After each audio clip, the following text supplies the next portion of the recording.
चल, हम लोग अपनी। हाँ ठीक है। ठीक ठीक ठीक ठीक। चलिए हम अपने नंबर सिस्टम की तरफ आगे बढ़ते हैं। और आज जो ये क्लास है ये हमारी नंबर सिस्टम की लास्ट क्लास होगी। ठीक है।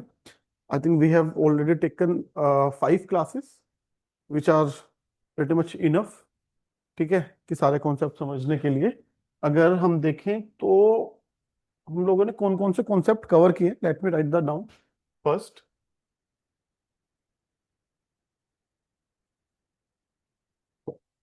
ठीक है, टॉपिक्स कौन से नंबर सिस्टम में हम लोगों ने कवर किए। ठीक।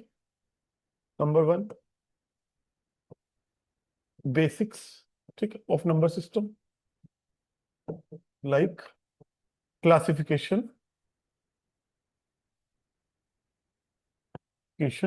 Of numbers. ठीक है, उसमें हम लोगों ने कवर किया है कि they are different types of numbers. ठीक है, और even, prime number, composite number. ठीक है, हम लोगों ने उनका यूजेस भी देखा है कि भाई किस तरीके से एक नंबर को यूज करके आप क्वेश्चन सोल्व कर सकते हैं आप। ठीक है, नंबर सिस्टम हो गया। उसके बाद डिविजिबिलिटी, है ना। We have also covered unit, digit. ठीक है, we have also covered remainder, है ना। आई होप कि अभी इन टॉपिक्स में कोई डाउट ऐसा नहीं होगा। अगर आपको डाउट है तो आप अपना डाउट पूछ तो सकते हैं। ठीक है, कमेंट डाल दीजिए या फिर किसी से थ्रू में हम लोग वो डाउट क्लियर कर देंगे। ठीक है, चलिए अब हम, और let me out one more topic which is fraction. Right, fraction का भी एक टॉपिक था। जो बच्चे ऑनलाइन हैं उन्हें आवाज क्लियर आ रहा है? प्लीज एक बार कंफर्म कर दीजिए, वीडियो और ऑडियो दोनों क्लियर है ना। ठीक है, चलिए, तो हम लोगों ने ये कवर कर लिया है। ठीक। हम्म। अब हम चलते हैं, जो लास्ट हमारा टॉपिक है नंबर सिस्टम का, वो है एचसीएफ एंड एलसीएम। ठीक है, हाईएस्ट कॉमन फैक्टर एचसीएफ को बोलते हैं।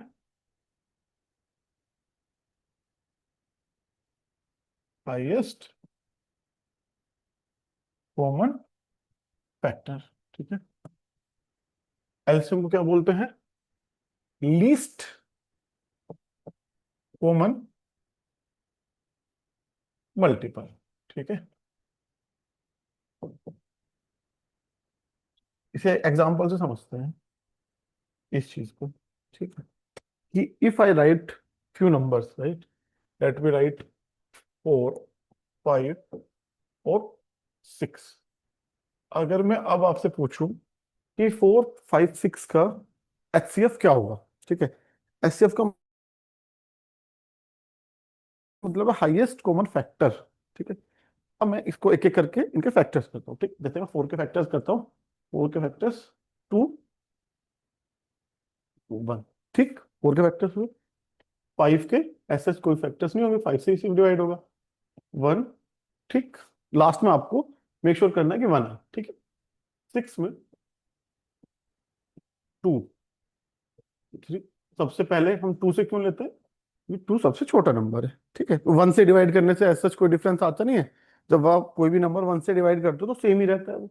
तो इसलिए आप पहले 2 से ट्राई करते हो, फिर 3 से, ठीक है, फिर 5 से। एंड ऑलवेज रिमेंबर कि you always take prime number. ठीक, आप कंपोजिट नंबर से डिवाइड नहीं करते किसी भी नंबर। जब भी हम लोगों को एक कोई भी एक्सप्रेशन दिया हुआ है क्वेश्चन में, ठीक है, जैसे कि हम 4, 5, 6 का हम लोगों को क्या निकालना है? एचसीएफ निकाल लेना है ना। एचसीएफ निकाल लेना। ठीक है, हाईएस्ट कॉमन फैक्टर। ठीक है, यानी कि 4, 5 एंड 6 के बीच वो कौन सा हाईएस्ट नंबर है जो इनको डिवाइड करता है, इसका बेसिक ये सेंस है लेमन टर्म की। ठीक है, अब मैंने देखा 4 के जो फैक्टर्स हैं, अब मैं इनको जस्ट फॉर अंडरस्टैंडिंग 2 into 2 लिख सकता हूँ। ठीक है, और 5 में मैं क्या लिख सकता हूँ? 5। 6 में मैं क्या लिख सकता हूँ? 2 into 3। अब मुझे देखना है कि ऐसा कौन सा फैक्टर है जो सब में कॉमन है। ठीक है, वो मुझे इसमें से निकालना है। अगर मैं 2 देखता हूं तो यहाँ पे है, यहाँ पे है, लेकिन यहाँ पे नहीं है, तो मैं 2 नहीं ले सकता। ठीक। 5 देखता हूँ तो सिर्फ 5 एक जगह है, तो मैं 5 भी नहीं ले सकता। अगर मैं 3 देखता हूँ तो मैं 3 भी नहीं ले सकता, क्योंकि 3 भी सिर्फ 6 के साथ में है, बाकी नंबर्स के साथ में 3 नहीं। ठीक है। ओके। लेकिन अगर मैं ये लिखता हूं, अगर इसमें मैं 1 से मल्टीप्लाई कर दूं, इसमें 1 से कर दूं, और इसमें 1 से कर देता हूं, does it make any difference?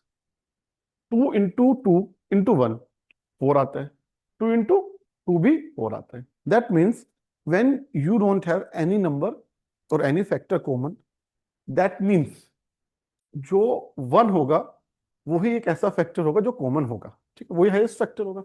इस केस में जो मेरा एचसीएफ आएगा, हाईएस्ट कॉमन फैक्टर निकल के आएगा, वो 1 निकल के आएगा। ठीक। एक तो ये वाली बात। अगर ये नंबर, अगर मैंने 4 5 6 लिए, ठीक है, अगर मैं इसकी जगह यहाँ पे यहाँ पे मैं 4 ही रखता हूँ, ठीक है, लेकिन 5 की जगह मैं अगर 8 ले लेता हूँ, ठीक है, तो जब मैं 8 का फैक्टर्स करूंगा, प्राइम फैक्टराइजेशन करूंगा, 2 इंटू 2 इंटू 2, ठीक, 2 दूनी 4 दूनी 8, दैट मीन्स राइट। अब मुझे देखना हाईएस्ट कॉमन फैक्टर कौन सा है। ठीक है, 1 तो मैंने लिख दिया था, 1 तो हमेशा ही फैक्टर रहता ही, हर नंबर का फैक्टर है 1। ठीक है। अब देखना मुझे 2 एक यहाँ पे है, 2 यहाँ पे भी है, 2 यहाँ पे भी है, तो मैं 8 इंटू इसमें 1 में 2 लिख लेता हूँ। ठीक है। यहाँ पे एक और 2 है, यहाँ पे एक और 2 है, यहाँ पे 3 है। तो यानी कि जो फैक्टर तीनों में कॉमन होगा, जो भी नंबर्स दिए होंगे, वही फैक्टर आपको लिखना है, बेसिकली ये समझिए। इसका अब एचसीएफ जो आ जाएगा वो आ जाएगा 2। ठीक है ना? ये बात समझ आई? इसमें कोई डाउट? बताओ। ठीक। एचसीएफ हम लोग ऐसे कैलकुलेट करते हैं और ऐसे हम लोग निकालते हैं।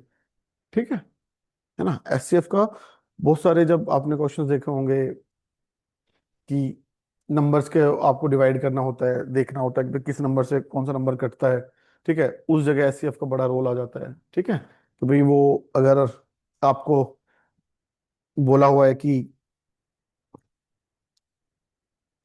एक क्लास में 12 बच्चे हैं, दूसरी में 24 बच्चे हैं, अगर हम लोगों को उनको बैठाना है, लेकिन मेक श्योर करना है कि नंबर ऑफ स्टूडेंट्स दोनों क्लास में सेम रहे, तो वो कैसे निकालते हैं? ठीक है, उसमें एचसीएफ का रोल आ जाता है। ठीक है, तो इसलिए एचसीएफ जो है वो इंपॉर्टेंट चीज होता है समझना। ठीक है, अब एक दूसरा कॉन्सेप्ट है। ठीक है, अब हम लोग एलसीएम, यानी कि लीस्ट कॉमन मल्टीपल। ठीक है, मैं वो ले लेता हूँ फिर से, 4 5 एंड 6। ठीक है, हम लोगों ने वहां टाइम फैक्टराइजेशन किया था, 4 को क्या लिखा था, 2 इंटू 2। ठीक है। हाँ, 5 को आपने क्या लिखा था, 5। 6 को 2 इंटू 3। हाँ, अब मुझे इसका एलसीएम निकालना है। ठीक है। हाँ, देखिए अब इसमें एलसीएम में कैसे निकालेंगे? ठीक है, एचसीएफ जब आपने निकाला था तो आपने एक अलग अप्रोच रखी थी कि जो नंबर सब में कॉमन होगा वो आपको लेना है। ठीक है, एलसीएम में जिसकी जो भी नंबर होंगे उनकी हाईएस्ट पावर को लेना है। ठीक है, जैसे कि 2 1 यहाँ पे है, 2 1 यहाँ पे है, ठीक है, और यहाँ पे 1 2 है। ठीक है, इसका मतलब आप 2 को 2 बार लिखेंगे, 2 इंटू 2। ठीक, हाईएस्ट पावर लेना है। ठीक है, मैंने देखा 4 के मल्टीपल में 2 की पावर 2 है, यहाँ पे 1 है, तो जब मैं यहाँ पे एलसीएम निकालूंगा तो मैं वो हाईएस्ट पावर को लूंगा। ठीक है, चलिए, अब 5 की मुझे देखना है, 5 की पावर एक ही है, तो मैं एक 5 लिख लेता हूँ।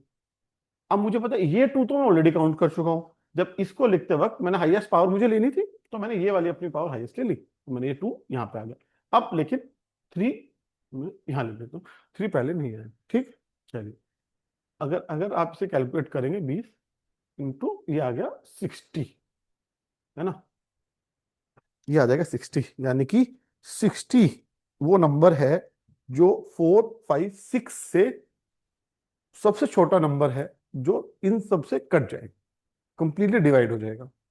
60 से नीचे ऐसा कोई भी नंबर नहीं हो सकता जो 4 5 6 से डिवाइड हो। ये बात समझो, इसका ये मतलब है। कि 60 ही वो सबसे लीस्ट कॉमन फैक्टर है 4 4 5 6 के बीच, कि उस नंबर से ये जो 4 5 6 उस नंबर को कंप्लीटली डिवाइड कर देंगे, इसका ये मतलब है। ठीक, we are done with the basics now, right?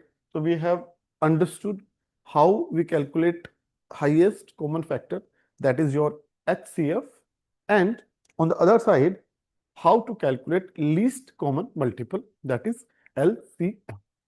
ठीक, चलिए अब हम लोग कुछ बेसिक चीजें इनके बारे में देख लेते हैं।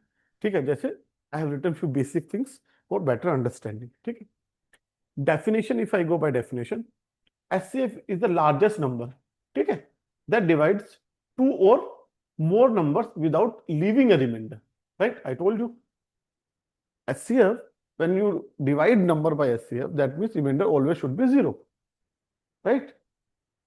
That is HCF. LCM is the smallest number, right? Smallest multiple divisible by two or more numbers without leaving a remainder. ठीक, पहली HCF is used to simplify the fractions. ठीक है, कि अगर मतलब जनरली ऐसा भी होता है 1/2, 1/3, ठीक है, 1/4, अगर इनको सिंप्लीफाई करना है तो उसमें आप यूज कर सकते हो। ठीक है, कि भाई इनका अगर मुझे निकालना है HCF क्या होगा, तो मैं ऊपर वालों का HCF निकालूंगा, ठीक है, तो बना जाएगा, नीचे का LCM निकालूंगा, वो हम लोग बाद में समझ लें। ठीक, कोई दिक्कत नहीं, अभी बेसिक से चलते हैं।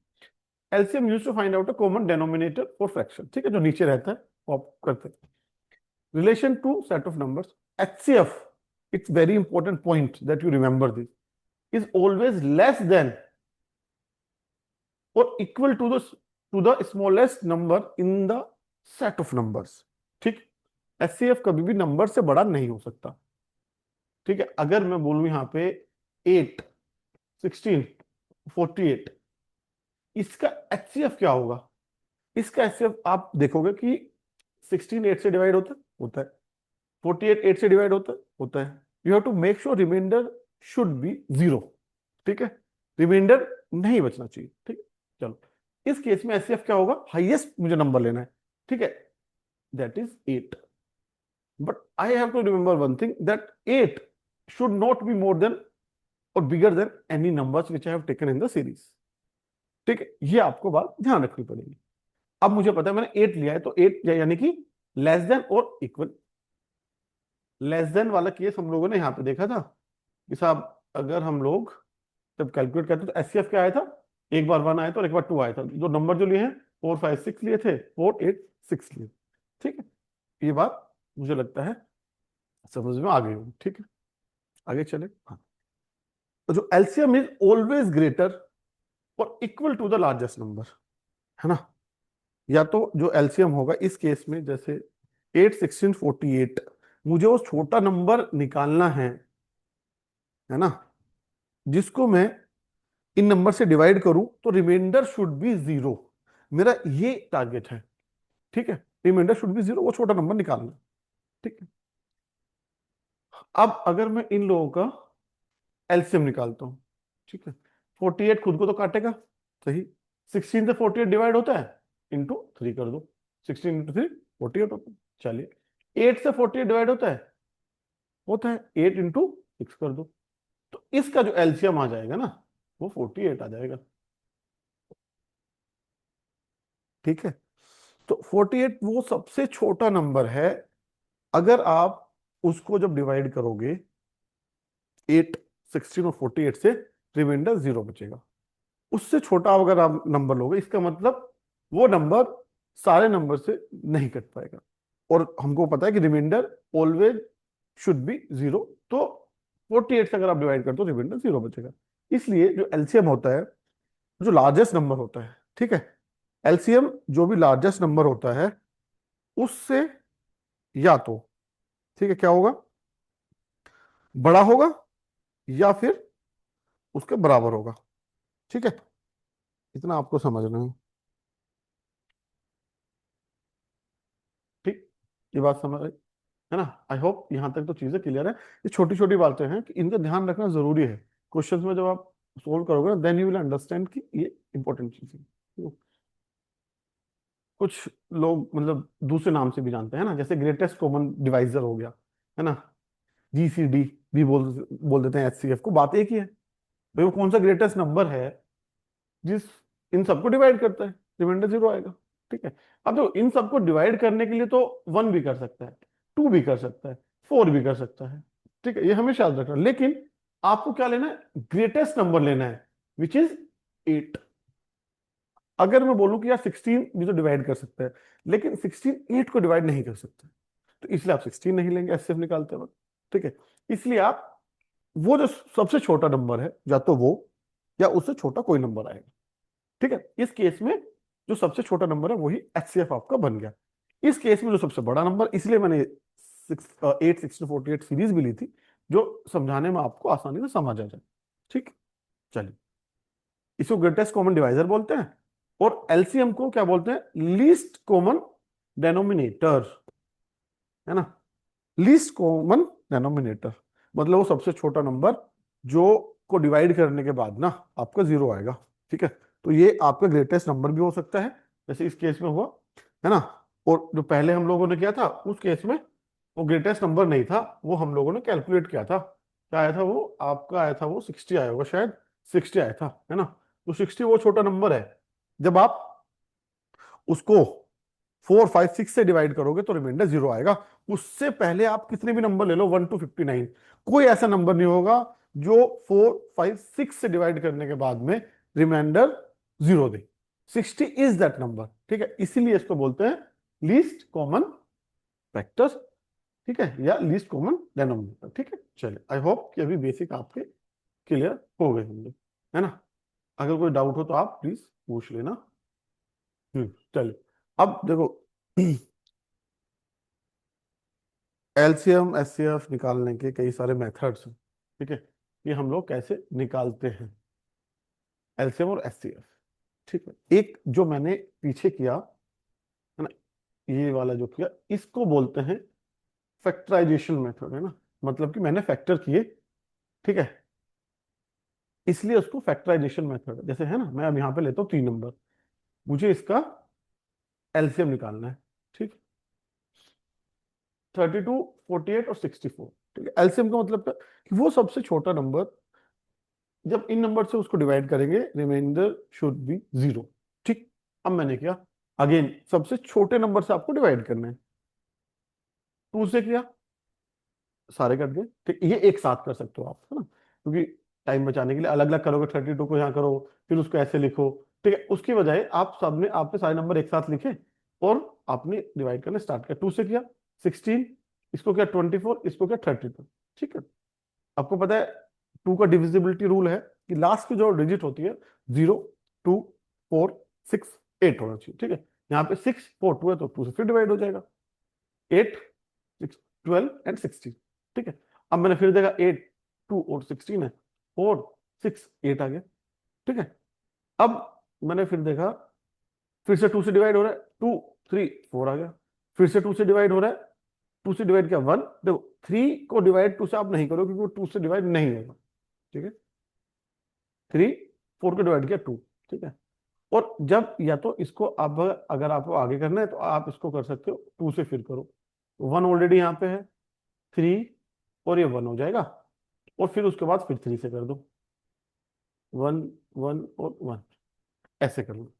ठीक है, चलिए, हो गया। जब मैं इसका एलसीएम कैलकुलेट करूंगा, है ना, एलसीएम मुझे करना है कैलकुलेट, तो मैं देखूंगा 2 की 1 2 3 4 5 6 7, 7 टाइम 3 है, यानी कि 1 2 3 4 5 6 इंटू 3। ठीक है, दो की 2 में 4 into 2 8 8 into 2 16 into 2 32 into 2 64 64 into 3 यानी कि 192। 192 is the number, is the least number when you divide by 32 48 and 64, you will get the remainder 0। ठीक, ये हो गया तुम्हारा फैक्टराइजेशन मेथड से, ये दोनों में लग जाता है, एलसीएम और एचसीएफ दोनों में। ठीक है, अगर यही आपका, अगर मैं आपसे बोलूं कि इसका एचसीएफ क्या होगा, ठीक है, एचसीएफ क्या होगा, तो आप कैसे कैलकुलेट करोगे? भाई, आपको पता है सिर्फ कॉमन, उसमें जो कॉमन फैक्टर्स हैं वो ही लेने होते हैं। ठीक है, कॉमन फैक्टर्स आपको लेने हैं, बाकी सारे फैक्टर्स आपको नहीं लेने। तो आप दो को वहां तक लोगे जब तक दो सारे नंबर को डिवाइड कर रहा था। ठीक है, यहाँ पे दोनों सबको डिवाइड किया तो ये एक टू यहाँ से ले लेता हूँ, यहाँ नहीं किया, ये यहाँ से टू ले लिया, यहाँ पे किया, यहाँ से, यहाँ पे किया, एक यहाँ से ले लिया, यहाँ पे लिया। ठीक है, अब मुझे पता है जब मैंने यहाँ डिवाइड किया था ये तो डिवाइड हो गया था, बट ये डिवाइड नहीं हुआ था। ठीक है, इसका मतलब two as a common factor is not any more there. ठीक है, अब वो अलग हो जाएगा। ठीक है, तो मुझे सिर्फ उतना लेना है जितना वो सबको डिवाइड यहां तक कर रहा है। ठीक है, अब ये क्या आता है, ये आता है आपका 4 16। ठीक, 16, यानी कि 16 is that number, value divide these numbers, है ना, रिमाइंडर 0 आएगा। जैसे कि 32 को 16 से डिवाइड अगर आप करते हो 32, ठीक है, 0, खत्म बात।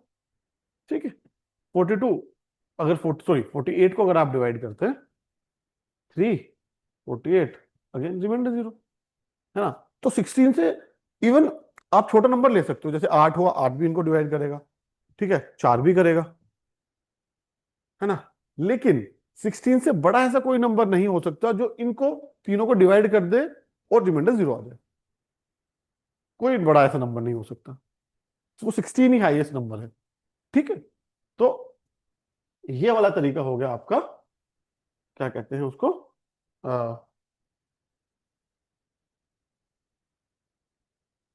ये हो गया आपका फैक्टराइजेशन मेथड, है ना, एचसीएफ निकालने की जनरली जो यूज भी किया जाता है। अब ये एक है डिवीजन मेथड, है ना, कि भाई आप डिवाइड करके भी एचसीएफ निकाल सकते हो। ठीक है, जैसे कि दो नंबर आपने लिए 198 और 360। अब मैंने आपसे पूछा कि इसका आप एच सी एफ निकालो। ठीक है, आप कैसे करोगे इसको? ठीक है, तो आप इसको कैसे निकालोगे? ठीक है, तो जब आप डिविजिबिलिटी मेथड यूज करते हैं ना, 198 और 360, ठीक है, तो आप इसको निकालने के लिए, देखो ये बड़ा नंबर है, ये छोटा नंबर हमेशा होगा, ऐसा ही होगा, एक बड़ा और छोटा होगा। बड़े नंबर को आप छोटे नंबर से डिवाइड करोगे। ठीक है, यानी कि 360 को डिवाइड करोगे आप 198 से। ठीक है, ये डिवाइजर होता है, ये डिविडेंड होता है, और ये क्वोशिएंट होता है। 198 आया। ठीक है, अगर इसको आप डबल कर दोगे तो 400 के आसपास हो जाएगा, मुझे इतना तो लमसम समझ में आना चाहिए। ठीक है, अब मैं इसको माइनस करता हूँ 162। ये तब तक आपको डिवाइड करते जाना है जब तक ये पूरा डिवाइड ना हो जाए। ठीक है, अब अगेन लेकिन ये चीज याद रखनी है कि इससे इसको डिवाइड किया यहाँ आया, अब ये नंबर आपको फिर से यहां लिखना है जिससे डिवाइड किया। ठीक है, 162। ठीक है, 6, और ये, ठीक है, देखो यही हम लोगों ने यहाँ पे भी किया है। ठीक है, कि 198 से डिवाइड किया, 198 तो 64। ठीक है, 1 अगर आप डिवाइड करो तो 36 आता है। ठीक, आपको डिवाइड करते जाना है जब तक कि रिमाइंडर 0 ना है। ठीक है, तो अभी सेम चीज क्या करना है, अब आपको 162 को डिवाइड करना है। ठीक है भाई, चलो 162 को डिवाइड करो, 36 4 जा कितना होता है, 144 होता है। ठीक है, अब इसमें से इसको माइनस करो तो 18 आता है। 18 से फिर डिवाइड करो, 36 को करोगे अभी आप, 18 इंटू 2, 36, तो रिमाइंडर आपका आ गया 0। ठीक है, ये याद रखना है कि जब तक वो 0 ना आए ना तब तक आपको डिवाइड करते जाना है। उसके बाद जो लास्ट में जो डिवाइजर होगा जिससे आप डिवाइड कर रहे होगे, ठीक है, जैसे कि इसमें है 18, है ना, 18, वही आपका होगा एच सी एफ, है ना, 18 है। ठीक है, तो जो आपका लास्ट वाला जो डिवाइजर होगा, ठीक है, जो भी नंबर लास्ट में होगा ना, वो ही आपका एचसीएफ होगा। ठीक है, अब अगर लगता है कि डाउट है तो हम लोग अपने प्राइम फैक्टराइजेशन वाला मेथड भी हम लोगों ने किया ही था, उससे भी एक बार करके देख लेते हैं भाई, ऐसा ना हो कि कोई डाउट रह जाए। 360 एक साथ में इसको डिवाइड कर लेते हैं, जो कॉमन फैक्टर्स आ जाएंगे वो एचसीएफ हो जाएगा। 2 से डिवाइड करो 9 9, ठीक है। 360 को 2 से डिवाइड करो, 180, ठीक है। अभी देखो ये 2 से डिवाइड होगा, सॉरी ये नहीं होगा, ये हो जाएगा 180, ठीक है। तो मुझे उस चीज का ध्यान रखना है कि फिर मैं 2 से करता हूँ 99 और ये 90, ठीक है। फिर मैं 2 से करता हूँ क्योंकि 9 तो ये तो हो जाएगा। 2 से आपको तब तक डिवाइड करते जाना है जब तक वो पूरी तरीके से डिवाइड ना हो जाए, ठीक है, या वो 2 से डिवाइड होना बंद ना हो जाए। अब जैसे ये 45 आ गया, ठीक। अब मैं देख रहा हूँ कि दोनों नंबर 2 से डिवाइड नहीं हो सकते, ठीक है। मुझे समझ आ रहा है 99 और 45। अब मैं 3 से डिवाइड करके देखता हूँ, 3 से ये कट जाएगा, 3 से 33 और ये 15, ठीक है। तो अब मुझे पता है दोनों नंबर को 3 से काटा है, तो मैं एचसीएफ में इसको काउंट करूंगा, ठीक है। अब फिर से देखो, फिर से 3 से कटेगा, 1 1 और 5, ठीक है भाई, इसमें कोई डाउट तो नहीं है ना। अब ये 11 से कटेगा, जब पहले 5 से काटो, तो 5 छोटा नंबर है, 5 से काटो यहाँ 1, 11, और फिर 11 से 1 और 1, ठीक है। एचसीएफ में मैंने बताया था आपको ध्यान रखना है कि भाई वही फैक्टर्स लेने हैं कि जो दोनों नंबर्स को जिन्होंने डिवाइड किया हो, जो कॉमन हो, ठीक है। अब मैं देखता हूँ यहाँ पे मेरे पास में, अगर मैं इसका एचसीएफ निकालता हूँ, है ना, यहाँ पे अगर मैं एचसीएफ निकालता हूँ, तो मुझे एक चीज समझ आ रही है कि यहाँ पे 2 ने दोनों को डिवाइड किया था, ये 99 आया था और ये 180 आया था, तो मैं ये 2 ले लेता हूँ। यहाँ पे 2 ने सिर्फ 180 को डिवाइड किया, तो मैं ये 2 नहीं लूंगा। यहाँ पे सिर्फ 90 हो गया, मैं नहीं लूंगा। यहाँ पे 3 ने दोनों को डिवाइड किया, 33 आया, 15 आया, तो मैं ये 3 ले लेता हूँ। अब यहाँ पे भी 3 ने दोनों को डिवाइड किया, तो मैं फिर से 3 ले लेता हूँ, ठीक है। ये आपका 5 ने दोनों को डिवाइड नहीं किया, 11 डिवाइड नहीं किया, इसका मतलब 3 × 3 9 × 2 18, ठीक। वही आपका हो जाता है आंसर, देखो वही आंसर आपका होगा। ये भी सेम है, ये भी सेम है। तो कहने का ये मतलब है कि आप किसी मेथड से कर लो, है ना, एक उससे कोई ऐसा डिफरेंस नहीं आता है। अगर आपको पता है मैथ में तो आप कोई भी मेथड यूज करो, उससे क्या डिफरेंस आता है, ये डिपेंड करता है कि कहाँ पे कौन सा मेथड लग सकता है। उस चीज को आपको ध्यान रखना है। जहाँ में फैक्टराइजेशन इजी है तो take factorization, otherwise division method में होता है, ठीक है ना। तो अगेन ये भी सेम चीज ही की गई है, दूसरे तरीके से किया गया है, ठीक है। जैसे 40 को अपने 2 से डिवाइड किया, 20 बचा, 20 को फिर अगेन डिवाइड करो 2 और 10 में, 10 को करो प्राइम फैक्टर्स में, इसको तोड़ लिया आपने, जैसे कि 2 × 2 × 2 × 5, ये 40 हो गया। 56 को भी आपने ऐसे किया, 2, ये 2, ये 2 और ये 7, ठीक है। प्राइम फैक्टर्स होने चाहिए, basically you have to make sure that. अब जो जो इसमें से कॉमन है, ठीक है, ये वेन डायग्राम से समझाया गया है, ठीक है। जैसे कि ये 40 है और ये 56 है, ठीक है। जो जो कॉमन है वो बीच में आ जाएगा, ठीक है। जो बीच वाला होगा यही आपका क्या होगा, एचसीएफ, ठीक है। तो बीच में कॉमन है वो आपका एचसीएफ होगा, ठीक। आपने देखा कि यहाँ पे 3 2 हैं और यहाँ पे भी 3 2 हैं, तो मैंने 3 2 को यहाँ पे लिख लिया, ठीक है, बीच में लिख लिया भाई, दोनों कॉमन है तो एक ही बात है। और यहाँ पे 5 40 में अलग से 5 को यहाँ लिखा, और 7 56 में एक्स्ट्रा 7 को यहाँ लिखा। अब मुझे पता है ये वाला जो पोर्शन है ये है आपका एचसीएफ, और अगर मैं बोल दूं ये पूरा जो है वो आपका है एलसीएम, ठीक है। हाँ, अब जो एलसीएम में क्या किया हम लोग, जितने भी नंबर्स है ना सबको मल्टीप्लाई कर दिया, जितने भी उनके थे, वेदर दे वर कॉमन और दे वर नॉट कॉमन, ठीक है, उन सबको मल्टीप्लाई कर दिया। 5 × 2 × 2 × 2 × 7, ठीक है। तो मल्टीप्लाई करने के बाद में आता है 280, ठीक है। 280 वो छोटा नंबर है when you divide by 40 and 56, it will be completely divisible by both the numbers and there will be zero as a remainder, ठीक है। एक बात तो ये समझ लो आप, ठीक है, समझ आ गया। हम्म? आगे वाली चीज, एचसीएफ में मैंने क्या कहा, सिर्फ कॉमन नंबर्स लेने हैं आपको, है ना। ऐसा नहीं है कि सारे नंबर ले लेने, उसमें तो सबकी मल्टीप्लाई कर दी। इसमें तो ये वाला सेक्शन है, ये वाला जो कॉमन सेक्शन है वो होता है आपका एचसीएफ। एचसीएफ 2 × 2 × 2 दैट इज 8, ठीक है। जो नंबर दोनों जगह कॉमन आते हैं उसको आप एचसीएफ बोल देते हो। ऐसे भी आप कर सकते हो, समझने की बात है ना यार। जैसे भी आपको समझ आ रहा है उस तरीके से समझ लो, कोई दिक्कत नहीं है उसमें, ठीक है। बाकी नंबर्स आप कैसे भी यूज करो, मेथड कोई भी यूज करो, आंसर आपका सही आएगा। अगर आपने कोई कैलकुलेशन या वो गलती नहीं की है, ठीक।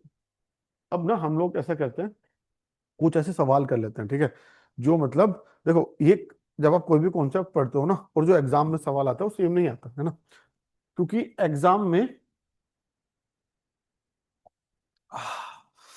जब भी सवाल आता है ना, तो ये मान के चलो कि वो उसके अप्लाइड पार्ट पे होगा, है ना। वो ऐसा नहीं होगा कि आप, वो आपसे एलसीएम तो नहीं निकलवाएगा। ऐसा नहीं है कि वो आपको बोलेगा 40, 50 और 60 का एलसीएम निकाल दो, ये तो वो नहीं करेगा, ठीक है। वो उसको 2-3 स्टेप आगे जाएगा, ठीक है। वो देखेगा कहाँ पे चीजें ट्विस्ट हो सकती है, वो कौन सा ऐसा पॉइंट है जहां पे मैं देख सकता हूँ कि यार चीजों को आप ना दूसरे तरीके से कर लो, ठीक है, कि कैसे बच्चों को कंफ्यूज किया जाए, है ना। तो मेथड सीखना, that is the first thing.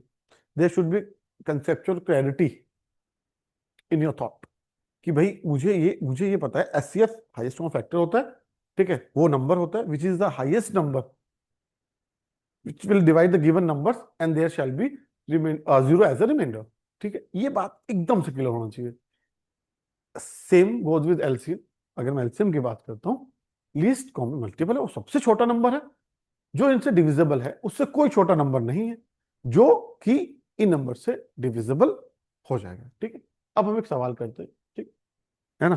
तो ये सब मोस्टली जो भी क्वेश्चन है सब कहीं ना कहीं एग्जाम में पूछे गए, ठीक है। सी सेट में पूछे गए हैं, यूपीएससी में, या फिर स्टेट के किसी में, ठीक है। तो वही मोर और लेस ऐसे सवाल है ना जो वहां से लिए गए हैं। तो एटलीस्ट आपको एक अवेयरनेस से कॉन्फिडेंस आएगा कि भाई पढ़ने के बाद में ना कितना आप सोल्व कर पा रहे हैं, ठीक है। The number which is the number which is divided by 10, ठीक है, लीव्स 9 एज ए रिमाइंडर, ठीक है। when divided by 9 leaves 8 as a remainder, when divided by 8 leaves 7 as a remainder, ठीक है। कोई एक नंबर है ना। तो अब जैसे आप ऐसे समझो कि एक नंबर n मान लेते हैं ना, n डिवाइड किया किससे, 10 से, रिमाइंडर क्या आया आपका 9, ठीक। n डिवाइडेड किया किससे, 9 से, रिमाइंडर क्या आया 8, ठीक है। n को डिवाइड किया 8 से, आपका रिमाइंडर आता है 7, ठीक है। अब मुझे इसमें ये देखना है कि यार अब ये मैं कैसे करूँ, हैं?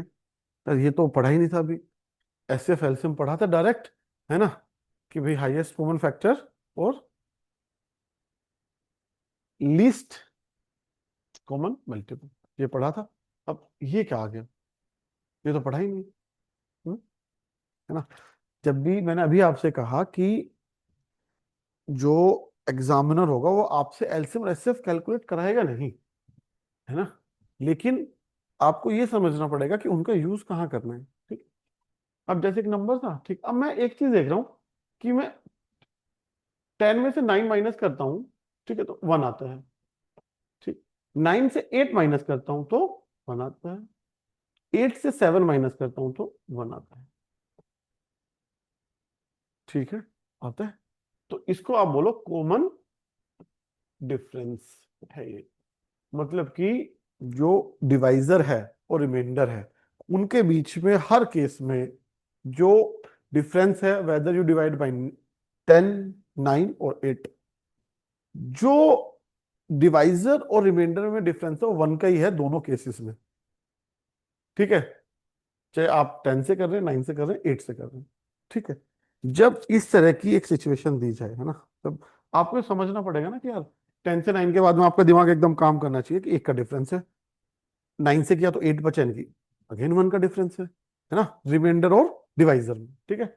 ये आपने समझ लिया, ठीक है। अभी आप क्या करोगे, आपको कुछ नहीं करना।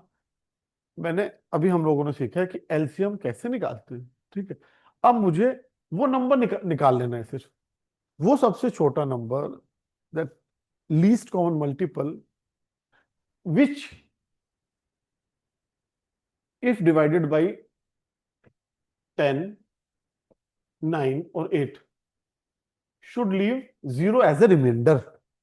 मुझे वो तो मुझे आता है ना, वो तो एलसीएम है, अभी हम लोगों ने सीखा है वो, ठीक है। तो अगर मैं जब निकालता हूं इनका 10 का 9 का और 8 का मुझे क्या निकालना है, एलसीएम निकालना है।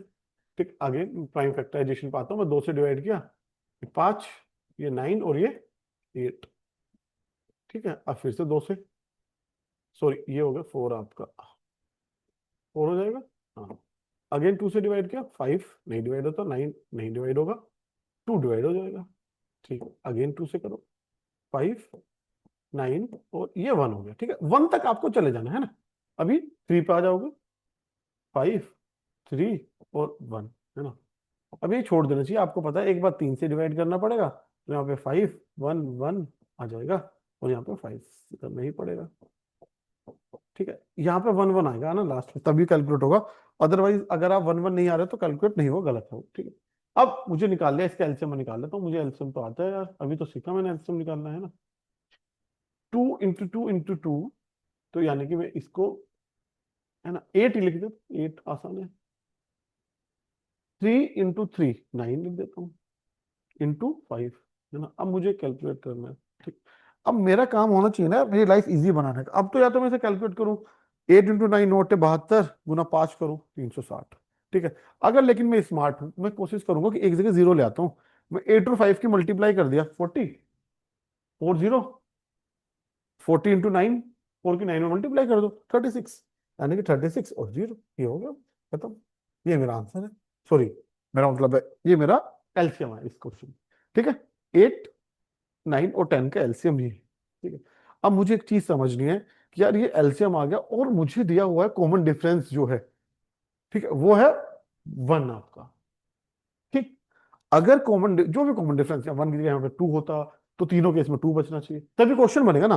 अगर डिफरेंस सेम नहीं है, ठीक है, डिफरेंस अलग है, तो क्वेश्चन बनना फिर इम्पॉसिबल हो जाएगा। फिर कैसे बनाएगा, हर बार वो अलग बन जा रहा है, उससे तो क्वेश्चन ही नहीं बना पाओगे आप, है ना।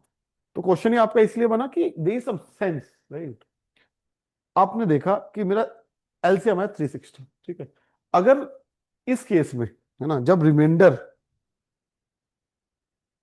और डिवाइजर के बीच जो कॉमन डिफरेंस है वो सेम रहे, ठीक है, और रिमाइंडर हर केस में अलग है, एक में 9 है, 8 है और 7 है, ठीक है, लेकिन कॉमन डिफरेंस सेम है, उस केस में आपको अपना फाइनल नंबर जो आएगा, आपका जो वैल्यू ऑफ एन होगी, वो होगा एलसीएम, ठीक है, माइनस कॉमन डिफरेंस, ये निकालना है आप। ठीक है, अब मुझे पता है एलसीएम मैंने निकाला 360, कॉमन डिफरेंस क्या है मेरा, 1 है, तो आंसर मेरा आ जाएगा 359। और ये कौन सा ऑप्शन है, ऑप्शन नंबर सी। ठीक, बस इतना करना, इसके अलावा कुछ नहीं करना। अब आप 359 से डिवाइड करके देखो। ठीक है, मतलब ऐसा हो ही सकता है ना कि 10 से डिवाइड करोगे, अगर इसको, भाई अगर 10 से डिवाइड करोगे तो लास्ट में 9 है, तो रिमाइंडर 9 हो जाएगा। और अगर आपको पता है 360 डिवाइड डिविजिबल है दो सबसे, 10, 9 और 8 से। ठीक है, तो अगर तो 359 को जब भी डिवाइड करोगे, तो 9 से करोगे तो रिमाइंडर क्या आएगा, 8 आएगा, 8 से करोगे तो 7 आ जाएगा। ठीक, इतनी सी तो बात है ना, बस खत्म, बताओ, है ना। तो ये निकालना है, मतलब इतना आसान सवाल है यार, कोई दिक्कत नहीं है। ठीक है, चलिए अब आई होप ये बात क्लियर है कि हम लोग कैसे निकालते हैं जब कॉमन डिफरेंस सेम हो। हम ये भी समझेंगे अभी एक और कॉन्सेप्ट आएगा जिसमें कि रिमाइंडर सेम होगा। हाँ, कि भाई जब 10, 9, 8 से डिवाइड करते हो, रिमाइंडर आता है 5, 2, 1 जो भी है, रिमाइंडर दो ही केस बनते हैं इसमें, या तो कॉमन डिफरेंस सेम हो या कि फिर आपका रिमाइंडर सेम हो। ठीक है, तीसरा केस नहीं बनेगा, ऐसा नहीं हो सकता कि अलग अलग हो जाए, वो नहीं होगा। ठीक है, चलिए आगे चल। हाँ,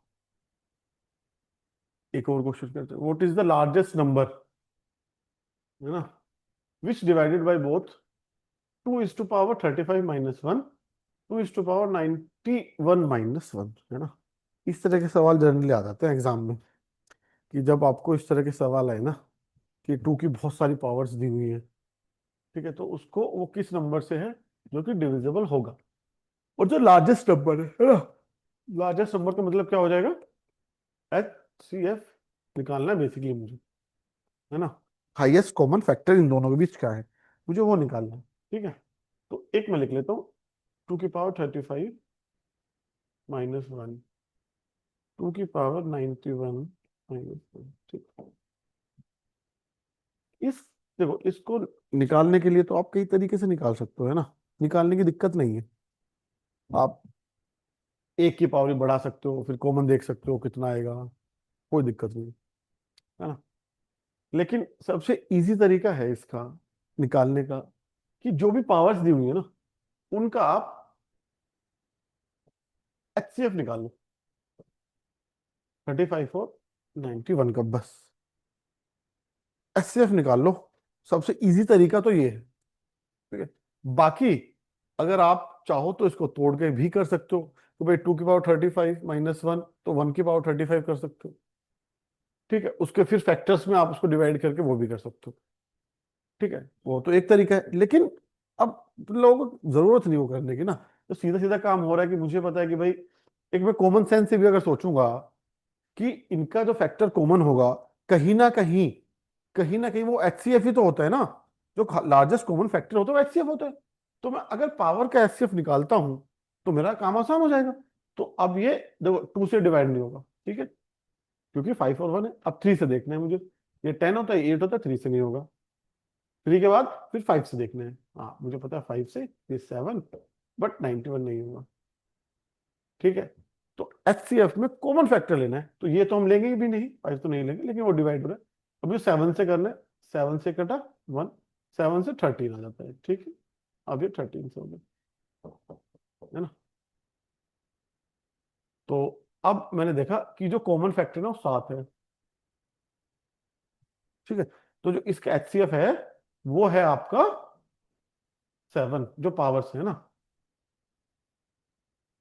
अब आपको देखना है, इसका मतलब यह है कि 2 की पावर 7 माइनस, अगर यहां माइनस 1 है तो 1 कर दो, खत्म बात। 2 की पावर 7 क्या होता है? 16 दूनी 32, 34 64, ठीक है, ये हो गया 128। और जब हम माइनस में है, याद रखना, ए माइनस में है तो माइनस, प्लस है तो प्लस, -1, ये हो गया 127, आपका आंसर आ गया। बस इतना करना है, ठीक है। और अगर इस तरह के सवाल में अगर तुम कंफ्यूज भी हो जाओ ना कभी, एक बार ऑप्शंस भी देख लेने चाहिए, है ना। कि मतलब कहीं ना कहीं अगर आपके दिमाग में से सोल्व करोगे, तो आपको तो ये लगेगा ना कि यार 2 की पावर के आसपास आंसर होना चाहिए, है ना। और 2 की पावर के आसपास में अगर मैं देखूं तो ये नंबर है दोनों, 127, ये प्लस, ये -1 है, और ये +1 है। मेरा आंसर क्या है? 127 है, ठीक है, मेरा आंसर तो ये है ना। अब 127 और 129, अब आपको पता है कि जो कॉमन फैक्टर, जो कॉमन पावर आती है ना, वो मैंने कॉमन पावर ही तो निकाली है ना। भाई 2 की पावर 7 35 वाले में भी है और 91 वाले में भी है, कॉमन मैंने निकाल ली। अब मुझे अगर ये माइनस में है तो मैंने माइनस किया, तो आंसर मेरा आ गया 127, बस। ठीक है, जब भी इस तरह के सवाल आएंगे आप सिर्फ ये करोगे, क्योंकि कॉमन हाईएस्ट फैक्टर निकालने के लिए ना, तो आपको पता ही है कि भाई पावर जो मेरी हाईएस्ट कॉमन आएगी, जो हाईएस्ट 35 में और 91 में जो कॉमन मेरी पावर आएगी ना, उसी से तो क्वेश्चन सोल्व होगा। उस क्वेश्चन का जो तरीका है वो उसी में छिपा है ना। अदरवाइज अगर मैन्युअली कोई करने जाए, 2 की पावर 35 को कितना मल्टीप्लाई आप करोगे? नहीं कर पाओगे। इसलिए इस तरह के जो सवाल होते हैं ना, उनको तरीका ये होता है करने का, ठीक है। इवन वो भी हम लोग ऐसे सवाल देखते हैं, ठीक है। देखो अब एक किस पर, two numbers are in the ratio of 5:7, ठीक है। The product of their LCM HCF is 1:635, then the sum of the numbers will be. ठीक है, 1 मिनट लो और आप ये करो, है ना। ठीक है, 1 मिनट में आप ये करो आराम से चीज। दो नंबर्स हैं, उनका रेशियो दिया है 5:7, ठीक है। And product HCF and LCM का दिया है 1:635, then sum of their number, ठीक है। हम्म मैं एक बात आपको ना, एक बात और एक्सप्लेन कर देता हूँ पीछे ही। हूँ स्लाइड। कहाँ पे था? हम्म,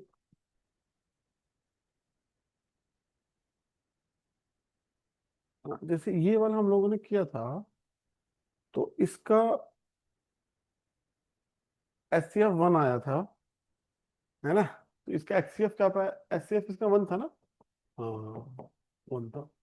ठीक है, तो एक चीज आप समझो, ठीक है, जो भी नंबर है, नंबर 4 × 5 × 6, वो हमेशा बराबर होगा LCM into H C F के। ठीक है, LCM into H C F. ठीक है, अब ये क्या था? 60 × 1।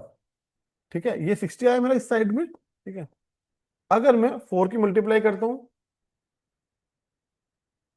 5 में, what do I get? Then how did we calculate 60? Okay, 1 second, we missed.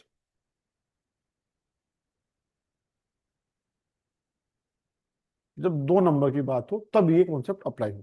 ठीक है, जब दो नंबर अगर आपके पास में है ना, अगर मैं ये यहाँ पे अगर कोई भी मैं दो नंबर ले लेता हूँ ना, यहाँ से समझ लेते हैं हम लोग नई तरीके से, कोई भी दो नंबर लेता हूँ, जैसे 5 और 6 में ले लिया। ठीक है, अब मुझे इनका एलसीएम या एचसीएफ निकालना है। ठीक है, एक तरफ मैं एलसीएम निकाल देता हूँ और एक तरफ एचसीएफ निकाल देता हूँ। ठीक है, हाँ, ये दो नंबर का कौन सा अप्लाई होता है?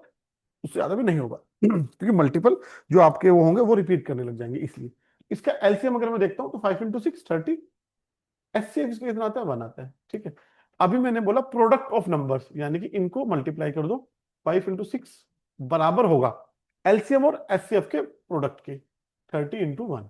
ठीक है, ये हमेशा समझना, तो 30 इज इक्वल टू 30। ठीक, ये है ना, ये कॉन्सेप्ट है, ये समझ लो आप कि जब भी कोई दो नंबर होते हैं तो दो नंबर के जो एलसीएम आएगा और एचसीएफ आएगा वो उनके प्रोडक्ट के बराबर होगा, है ना? क्यों? अगर हम इस चीज को बस थोड़ा सोच भी ले, इवन यार कॉमन सेंस से सोचते हैं कि एचसीएफ तो मेरा वो नंबर है जो हाईएस्ट कॉमन फैक्टर है दोनों में, और एलसीएम है वो लीस्ट मल्टीपल है।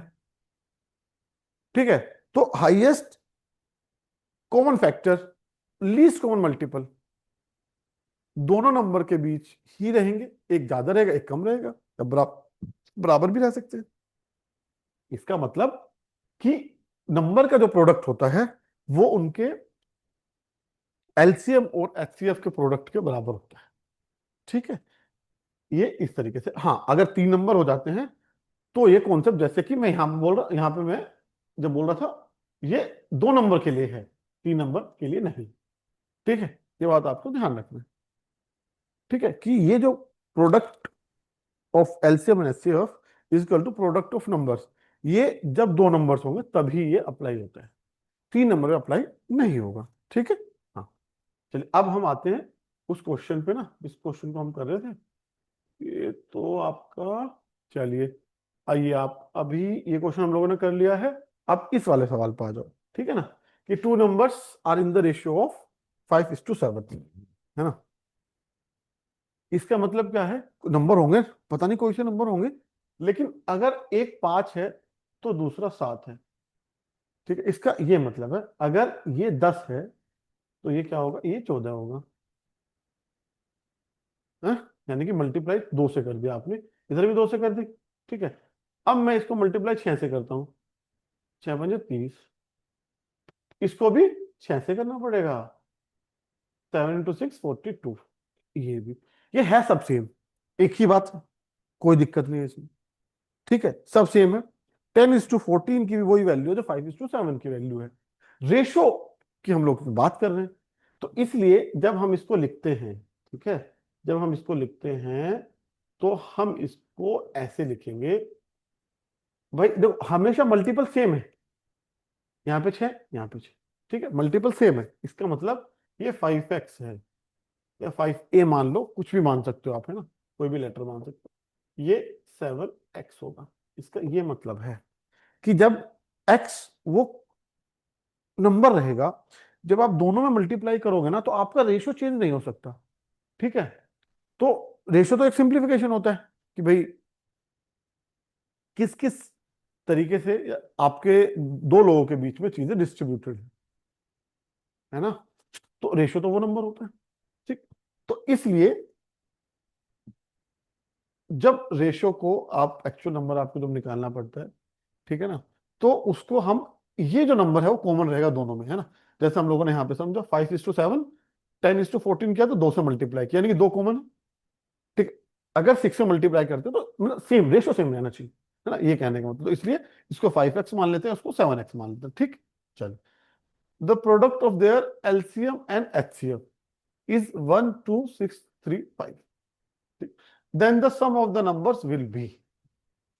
अब हम लोगों को पता है कि मैं अगर नंबर्स की मल्टीप्लाई करता हूं, है ना, जब भी दो नंबर मुझे दिए हो, जैसे 5x इंटू 7x, वो एलसीएम और एचसीएफ के प्रोडक्ट के बराबर होते हैं, यानी कि 1, 2, 6, 3, 5, ये है नहीं।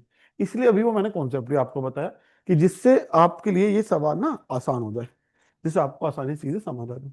ठीक है, इतना हुआ मेरा। अब मैं आगे चलता हूं। अब मुझे सिंप्लीफाई करना है, तो 5 इंटू 7, 35, x² हो गया, ये हो गया 1, 2, 6, 3, 5। ठीक, इतना हुआ मेरा। अब मुझे 35 यहाँ पे डिवाइड में आ जाएगा, तो x² बराबर 1, 2, 6, 3, 5 डिवाइड बाई 35। या तो तरीका है कि मैं इसको वहां डिवाइड करके दूं, करके देखता हूँ साइड में, या एक तरीका कि मैं यहीं इसको सिंप्लीफाई कर लेता हूँ। ठीक है, जैसे कि मुझे पता है ये 5 से कटेगा, ये भी 5 से कटेगा, ये 5 से कटेगा 7 आ जाएगा, ये 5 से कट के दो, दो बचेंगे, पंजे, एक बचेगा, दूनी और सत्ते। ठीक है, अब मैं देखता हूँ ये 7 से डिवाइड हो रहा है नहीं हो रहा है। 7 3 जा, ठीक है, 4 2 6 जा और 1। ठीक है, ये 361 आया। ठीक है, तो x² की जो वैल्यू आई ना, वो 361 आई। अब x की वैल्यू के लिए आप रूट कर दोगे उधर, √361। अगर आपको पता है कि भाई, अब ये बेसिक, आप देखो यहाँ पे आई बेसिक कैलकुलेशन, या तो आप इसे कैलकुलेट करो, ठीक है, आप जाओ मेथड यूज करो, ठीक है, डिवाइड करो, इधर से पेयर बनाओ और वो करो, या आपको पता होना चाहिए कि ये 19 का स्क्वायर है 361। तो मुझे पता है 19 का स्क्वायर 361 होता है, मैंने डायरेक्ट 19 लिख दिया। इसका मतलब x की वैल्यू 19 आ जाती है आपका। अब पूछा क्या है, the sum of numbers will be, है ना, तो या तो मैं 19 की इन दोनों नंबर्स में मल्टीप्लाई कर देता हूँ, 19 इंटू 5 इंटू 19, है ना, प्लस 7 इंटू 19।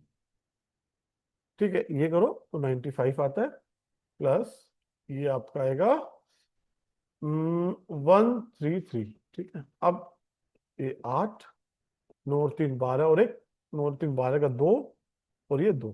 ठीक, ये आ गया 228। आंसर क्या है, बी आंसर, 228 ऐसे आप निकालोगे। ठीक है, आई होप कि आपको अच्छे से समझ आ गया।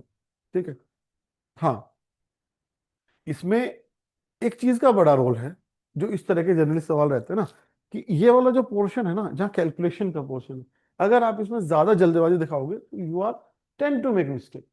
इस वाले पोर्शन को आपको ध्यान से तसल्ली से देखना है। ठीक है, इस पोर्शन में गलती नहीं करनी है। ठीक,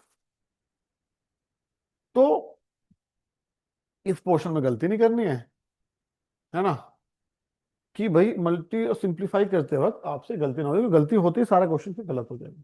और अक्सर ऐसा होता है जब हम जल्दबाजी में करते हैं ना, सही नहीं करते। ठीक है, इसलिए ये वाली चीज ध्यान रखनी है। बाकी मुझे लगता है एज सच शायद मोर और लेस आप लोगों को समझ आ गया होगा। ठीक है, और इस तरह के सवाल जनरली एग्जाम में ही आते हैं, है ना, इस तरह के ही सवाल आते हैं। ठीक है, आप ये मान के चलो कि जितने भी क्वेश्चन, इवन यूपीएससी का सी सेट होता है, या स्टेट का सी सेट होता है ना, हरियाणा, यूपी, या फिर राजस्थान, एमपी, जो भी है, मतलब जिस स्टेट का है ना, तो अगर आपने ये concept, specially the number system वाला पार्ट, है ना, वो चाहे कोई भी एग्जाम हो आपका, हम्म, कोई भी स्टेट का हो, यूपीएससी का हो, सबसे इंपॉर्टेंट ये टॉपिक अगर है तो ये टॉपिक है, बिकॉज ये ओपन एंडेड टॉपिक है ना। इसमें जरूरी नहीं कि आपसे एग्जामिनर यही पूछे कि भाई आप मुझे ये बताइए कि एलसीएम और एचसीएफ डायरेक्ट निकलवाए, नहीं, वो उसका अप्लाइड पार्ट पूछेगा। और अप्लाइड में उसके पास इतना स्कोप बन जाता है कि आह, वो आपसे कुछ भी पूछ सकते हो, कहीं भी आपको कंफ्यूज कर सकता है। इतनी सारी स्कोप है इसके अंदर, फ्रिंज एलिमेंट्स है छोटे छोटे से, है ना, कि कौन सा रिमाइंडर, रिमाइंडर में अगर पूछे तो कुछ भी रिमाइंडर पूछ सकता है कि उसको 10 गुना करके किससे डिवाइड किया। तो वहां पे एक की जगह चार, इवन जब हम लोगों ने क्वेश्चन किया था ना स्टार्टिंग में, शायद अगर आप लोगों को याद हो, तो हम लोगों ने क्वेश्चन किया था, लेट मी गो बैक, है ना, एक सेकेंड, है ना, एक कहाँ गया, ये वाला सवाल था, कौन सा सवाल, जैसे इवन ये वाला सवाल है ना।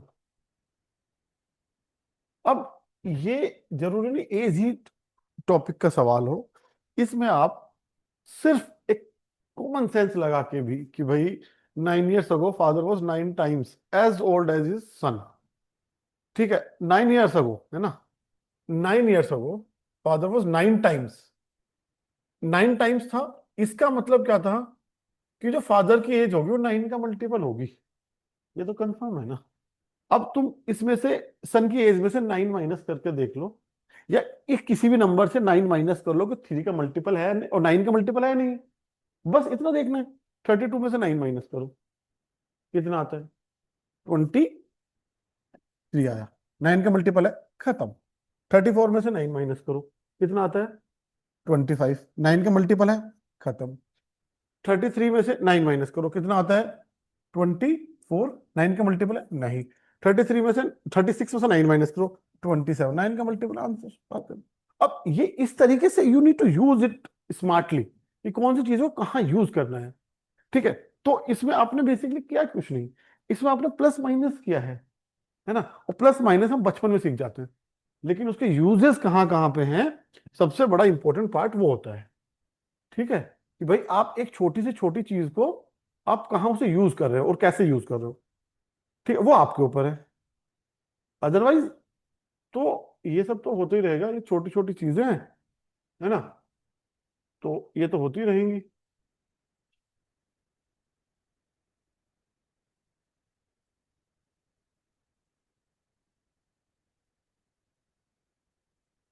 ठीक है, कि भाई छोटी छोटी चीजें जब आप देखते हो ना, तो और एग्जामिनेशन हॉल में क्या होता है ना, कि प्रेशर बहुत होता है ना, ऊपर से तो आप एग्जाम दे रहे होते हो और पूरी साल की मेहनत होती है, और वो भी क्योंकि सीसेट क्वालिफाई रहा है, सबसे बड़ी प्रॉब्लम ये है कि when there is no reward, right, there is no hard work, there is no seriousness, है ना। तो जब आपको पता है, और यही है कि लोगों के एटीट्यूड में ना लीनियंसी आ जाती है सीसेट को लेकर के, बिकॉज ऑफ दिस रीजन ओनली, क्योंकि सीसेट रिवॉर्डिंग नहीं है ना, आपको क्वालिफाई करना है, तो somehow you also think why to put so much efforts, है ना, जीएस वाले सेक्शन को ही करते हैं। तो इस वजह से even I know people who has been failed in CSAT repetitively, 1 2 3 attempt में जो फेल हुए, बट उसके बाद भी ना उन लोगों ने यार उसे करने की कोशिश नहीं किया, वो फेल इसलिए नहीं हुआ उनको आता नहीं है या वो कर नहीं सकते, वो फेल इसलिए हुए, एक तो लीनियंट एटीट्यूड की हो ही जाएगा, 33% ही तो है, यार मान के चलो, अगर कोई भी इंस्टीट्यूट जो होता है, अगर वो इस तरह का पेपर ले रहा है ना, और स्पेशली यूपीएससी जैसा इंस्टीट्यूट, तो वो कहीं ना कहीं वो ये चीज जानता है कि बच्चे कहाँ फंसेंगे, है ना। आप यूपीएससी से ज्यादा स्मार्ट तो नहीं है, ये मान के चलिए, ठीक है। तो यूपीएससी अच्छे अच्छे बच्चे फंस जाते हैं बिकॉज ऑफ दिस लीनियंसी, केयरलेसनेस, है ना। एक बार ना होना, आई अंडरस्टैंड, लेकिन सीसेट दोबारा ना होना इसका मतलब ये समझाता है कि आपकी स्ट्रैटेजी सही नहीं थी और आपने सही से मेहनत नहीं की उसके लिए, ये बताता है। ये नहीं बताता कि पेपर डिफिकल्ट होते, नहीं, पेपर हो जाएगा। और इसमें तो ये भी अच्छी चीज है कि आप थोड़ा प्रैक्टिस कर लो, जीएस वाला सेक्शन तो ऐसा है कि भाई कहाँ से क्या पूछ रहे, यू नोबडी नोज, है ना, जीएस में तो आपको कुछ भी पूछ सकता है वो, लेकिन सीसेट में तो फिक्स है ना चीजें कि भाई अगर देखा जाए आप नंबर सिस्टम समझेंगे तो उसके क्वेश्चन प्रैक्टिस करेंगे तो आप उसे सोल्व कर लेंगे पेपर में जाकर, ऐसा ही है। ठीक है, तो इस केस में देखा जाए तो चीजें रिलेटिवली आसान है। बट क्योंकि एक फोबिया भी रहता है कुछ बच्चों में कि यार मैथ नहीं पढ़ते हैं, सोचेंगे कि कॉम्प्रिहेंशन से आप निकाल लीजिए पेपर या फिर रीजनिंग से निकाल लीजिए, ऐसा नहीं होता है। ठीक है, अब मान के चलिए अगर आपको यूपीएससी का सीसेट स्पेशल निकालना है तो without all the three sections, ठीक है, आप एक सेक्शन में कितने भी अच्छे क्यों ना हो आप पेपर नहीं निकाल पाओगे। ठीक, तो इसलिए जरूरी है कि सारी चीजों को अच्छे से कवर किया जाए, है ना। चलिए अभी हम लोग आते हैं अगले सवाल पे अपने। ये हो गया 220, आपका आंसर हो गया, ठीक है। चलिए अब आ जाओ इस सवाल पे। ठीक, अब ये भी उसी तरह का सवाल है। The sum of two numbers is 528, their HCF is 33, है ना। दो नंबर हैं, कोई होंगे एक्स वाई मान लो, ठीक है, कोई दिक्कत तो नहीं। एक्स वाई मैंने मान लिया, एक एक्स और एक वाई। और जो एक्स और वाई का जो सम है ना वो 528 है। ठीक है, ये याद रखना है ना भाई, कि जो एक्स और वाई को जब मैं जोड़ देता हूं तो जो आता है ना वो 528 आता है। Very good, B is answer, हाँ। ठीक है, तो जब मैं एक्स और वाई को जोड़ा तो 528 मेरा आंसर आता है। Their HCF is 33। The number of pairs of numbers are possible. आपके पास में 1 मिनट का टाइम है, आप प्लीज इस क्वेश्चन को करो। ठीक है,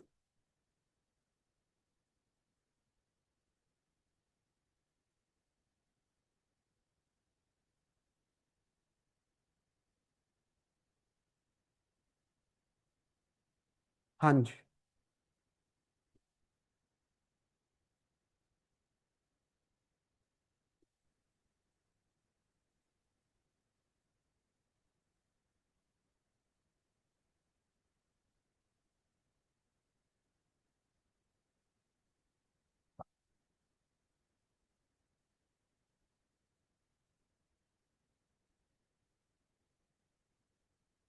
हम्म,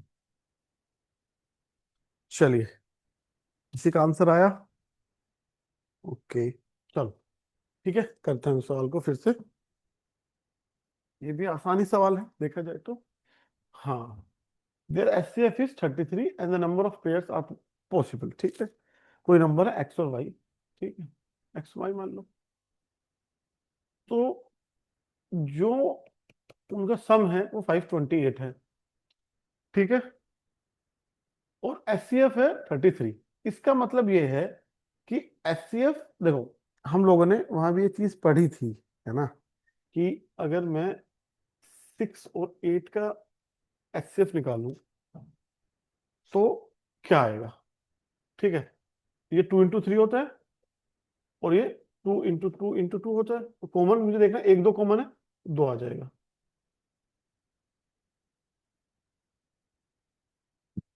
ठीक है, इसका ये मतलब हुआ कि अगर मुझे एचसीएफ के टर्म्स में 6 को लिखना है तो मैं 2 into 3 लिख सकता हूं या नहीं, और 8 को लिखना है तो 2 into 4 लिख सकता हूं इसे। ठीक है, कर सकता हूं, है ना। और जो बचा हुआ जो नंबर है ये हमेशा को प्राइम नंबर्स होंगे। इनके बीच में 1 के अलावा को प्राइम नंबर्स वही होते हैं, कोई भी फैक्टर्स कॉमन नहीं होगा। ठीक, अब जैसे इसने मुझे दिया एचसीएफ इज 33, तो इसका मतलब क्या है कि भाई 33 एक्स, एक्स को एक जो को प्राइम नंबर है ना उसमें से एक एक्स है, प्लस 33 वाई, ये तो कॉमन रहते हैं हमेशा, इसके फॉर्म में उस तरह लिख सकते हो आप 528। अब मैं 33 कॉमन ले लेता हूं इधर, एक्स प्लस वाई 528। अब मैं 33 को ले आता हूँ X plus Y is equal to 528 divide by 33। ठीक है, तो ये 1 आएगा और 6 आएगा, ठीक है, हाँ। तो एक्स प्लस वाई 6 हो गया, है ना। एक्स प्लस वाई मेरा 16 आ जाता है। ठीक। 16 का मतलब ये है कि जब मैं एक्स और वाई को जोड़ता हूं ना, तो टोटल उनका जो सम है वो 16 आता है। ठीक है। अब मुझे ये चीज समझनी है यहां से कि कितने नंबर ऑफ पेयर्स बताने हैं मुझे, है ना, पॉसिबल हो सकते हैं। अब मुझे एक्स और वाई की वैल्यू क्या क्या हो सकते हैं मुझे ये समझना पड़ेगा।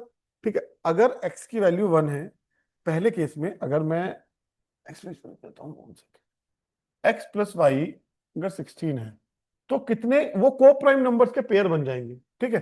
जैसे अगर मैं इसको 1 लेता हूं और इसको मैं 15 लेता हूं, तो ये 16 आ गया।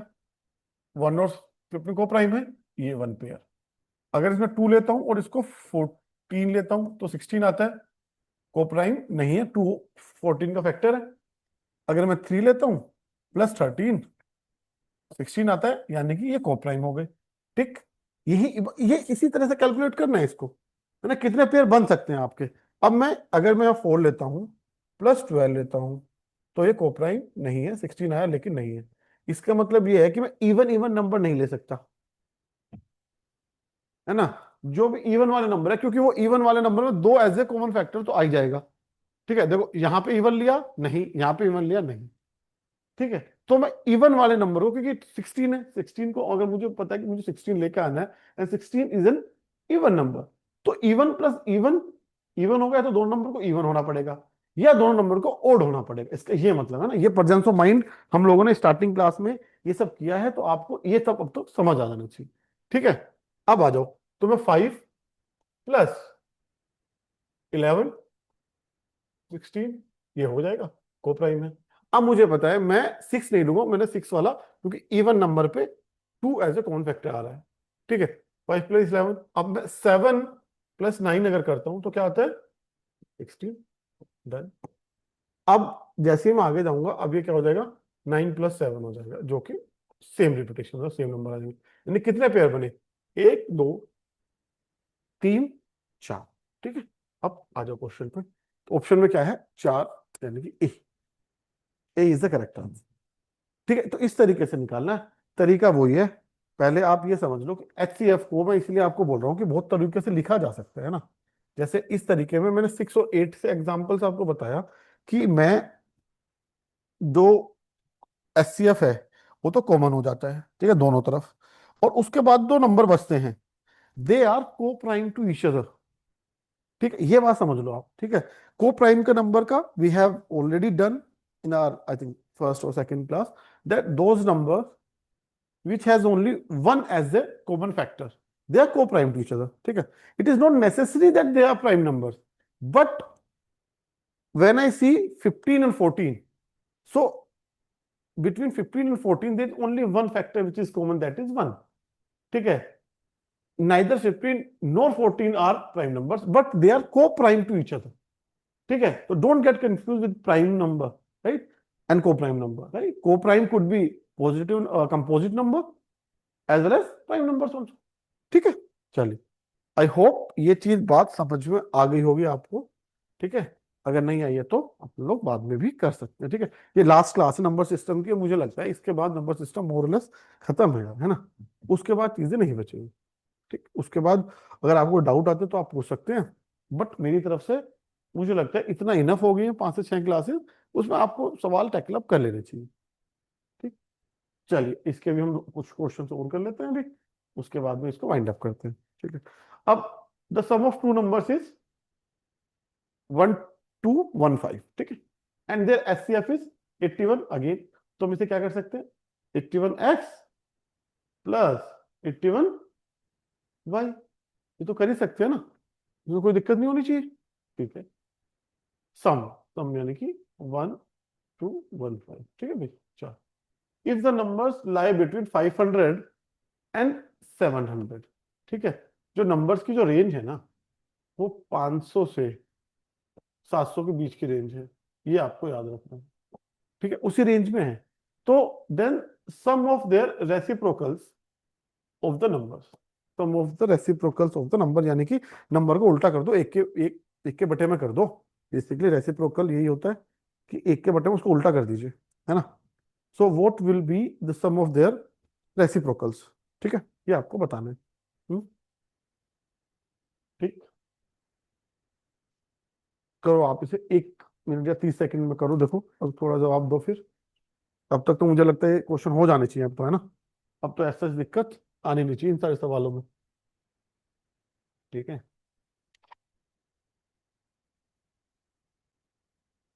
देखो पीछे भी हम लोगों ने सेम ही क्वेश्चन किया यार, है ना। वो पीछे वाला जो सवाल था वो भी मोरलेस सेम ही था, उसमें as such there was no difference, right. But इसमें क्या रेसिप्रोकल का सम मांगा है ना। इसमें एक अच्छी चीज ये है कि आपको एक रेंज दे दी है नंबर की। जैसे उस टाइम पे पेयर्स काफी बने थे तो इतने नंबर्स पॉसिबल थे। ठीक है, इसमें क्या बोला है कि जो नंबर्स है ना वो 500 to 700 के बीच में होंगे। ठीक है, अगर मैं, मुझे पता है एक्स और वाई कोप्राइम है, 81 में कॉमन निकाल लेता हूँ बाहर, इसके बटे में आ जाएगा। ठीक है, जो अभी हम लोगों ने यहाँ पे किया था, है ना, बार बार तो अपन लोग कर नहीं सकते ना। ये जो किया था 33 बाहर लिया था ना, सेम चीज हम इसमें भी करेंगे। ठीक है, कि 81 बाहर आ जाता है, ठीक है, 81 बाहर ले लेते हैं, इसके बटे में ले जाते हैं, तो एक्स प्लस वाई क्या आ जाएगा, ये देखो अब 1215, अब डिवाइड बाई 81 हो गया। अब मेरा, या तो इसे डिवाइड कर लूँ, या तो एक ये तरीका है, या मुझे पता है सिंप्लीफाई ऐसे ही कर लेते हैं, ये 9 से कट जाएगा, और ये 6 7 8, ये भी 9 से कट जाएगा। 9 से अगर इसको काटते हो तो आपका आता है 1। ठीक है, फिर कितना बचा, 3 1, 27 और 5। ठीक है, इसको काटो 9 से तो 9 आता है। फिर देखो 9 से 5 6 7 8 और एक 9, ये कट जाएगा फिर से, ये आ जाएगा 15। ठीक है, इसका ये मतलब है कि एक्स प्लस वाई 15 है ना। ठीक है भाई, है ना, बढ़िया है। कोई डाउट, यहाँ तक समझ आया। एक्स प्लस वाई 15 ही है। ठीक, चलो, इसका मतलब ये है कि अब मुझे एक्स और वाई की वैल्यू देखनी है जो 15 के आसपास रहे। अब उसने मुझे बोला है कि 500 और 700 के बीच नंबर लाई करता है। ठीक, इसका ये मतलब है अगर मैं 81 से किस नंबर की मल्टीप्लाई करूं कि वो 500 से ऊपर जाए। स्मार्टनेस तो यही हुई ना, 81 से किसकी मल्टीप्लाई करोगे आप। अब एक एक करके तो सारे पेयर्स तो आप लिखोगे नहीं, सारे पेयर्स लिखने की कोई सेंस भी नहीं है। आपको पता है कि मुझे 81 से जो भी एक्स की वैल्यू आएगी ना, वो 81 से मुझे उसको मल्टीप्लाई करना ही है। ठीक है, और जब मुझे 81 को मल्टीप्लाई करना है, ठीक है, तो मैं ये देखूं ना 81 में किसकी मल्टीप्लाई करने के आसपास वो नंबर कौन सा आ जाता है जो 500 से ऊपर चला जाए लेकिन 700 से नीचे रहे, ये देखना है मुझे। ठीक है, चलो, अब मैंने देखा कि भाई 81 को मैं लेता हूं, 81 में अगर मैं 5 की करूं तो 80 गुना 5 करता हूँ, 8 में 40, 400 होता है, यानी कि उससे ज्यादा नंबर बड़ा लेना पड़ेगा। ठीक है, तो मैं 6 नहीं 7 नंबर लेता हूँ, है ना। मैं 7 की मल्टीप्लाई करता हूँ, 7 7 8 56। ठीक है, तो ये आता है 567।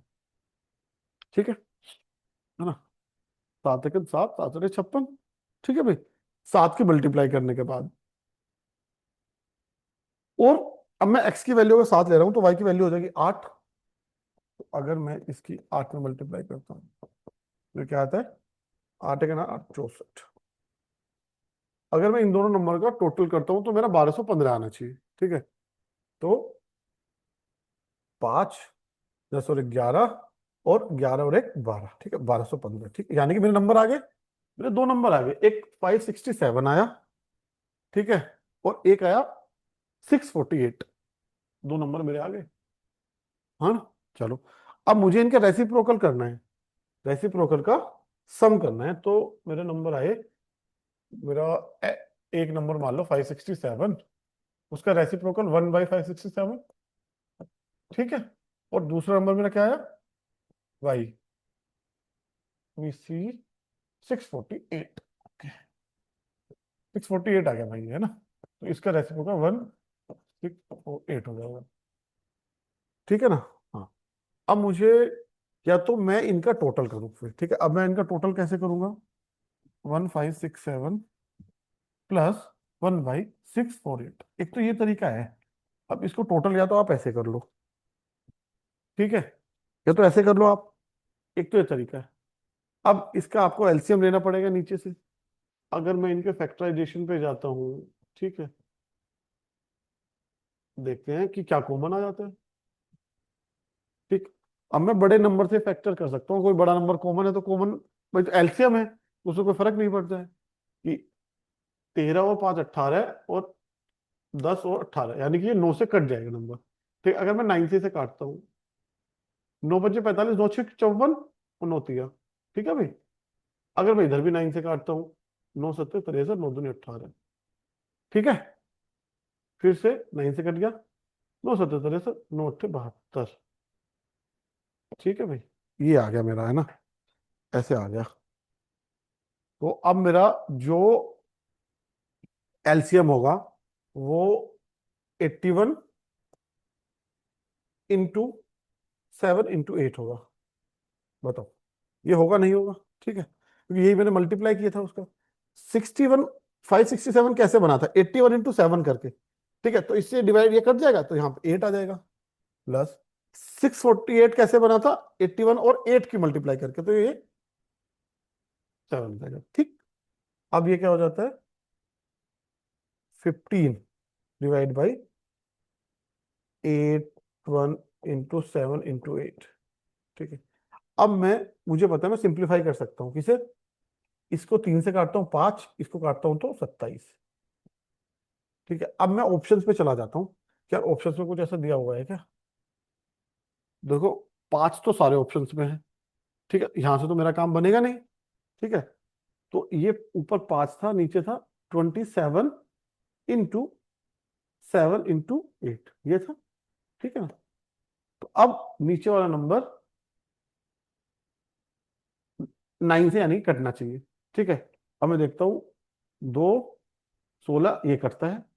ठीक है, 6 7 8 9 ये भी कटता है, और ये 3 7 8 ये भी कटता है, और ये भी कटता है। ठीक है, अब मैं देखता हूँ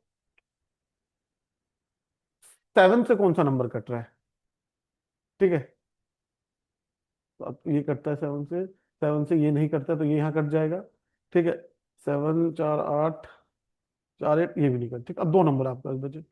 ठीक है, अब लेकिन अगर आप ऐसे ही मौखिक देखोगे यार, तो अगर आप इवन ज्यादा कंफ्यूज हो, लास्ट डिजिट देख लो आप। ठीक है, 7 के साथ में कौन? 49, यानी कि 9 × 8, 9 8 72, यानी कि 2।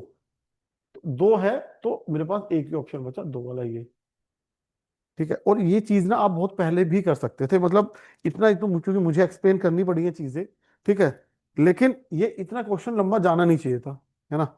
आपको ये चीज यही समझ लेनी चाहिए थी कि 80 के मल्टीपल हैं दोनों, 81 के। ठीक है, तो मुझे वो सब करने की एक्चुअली जरूरत नहीं थी।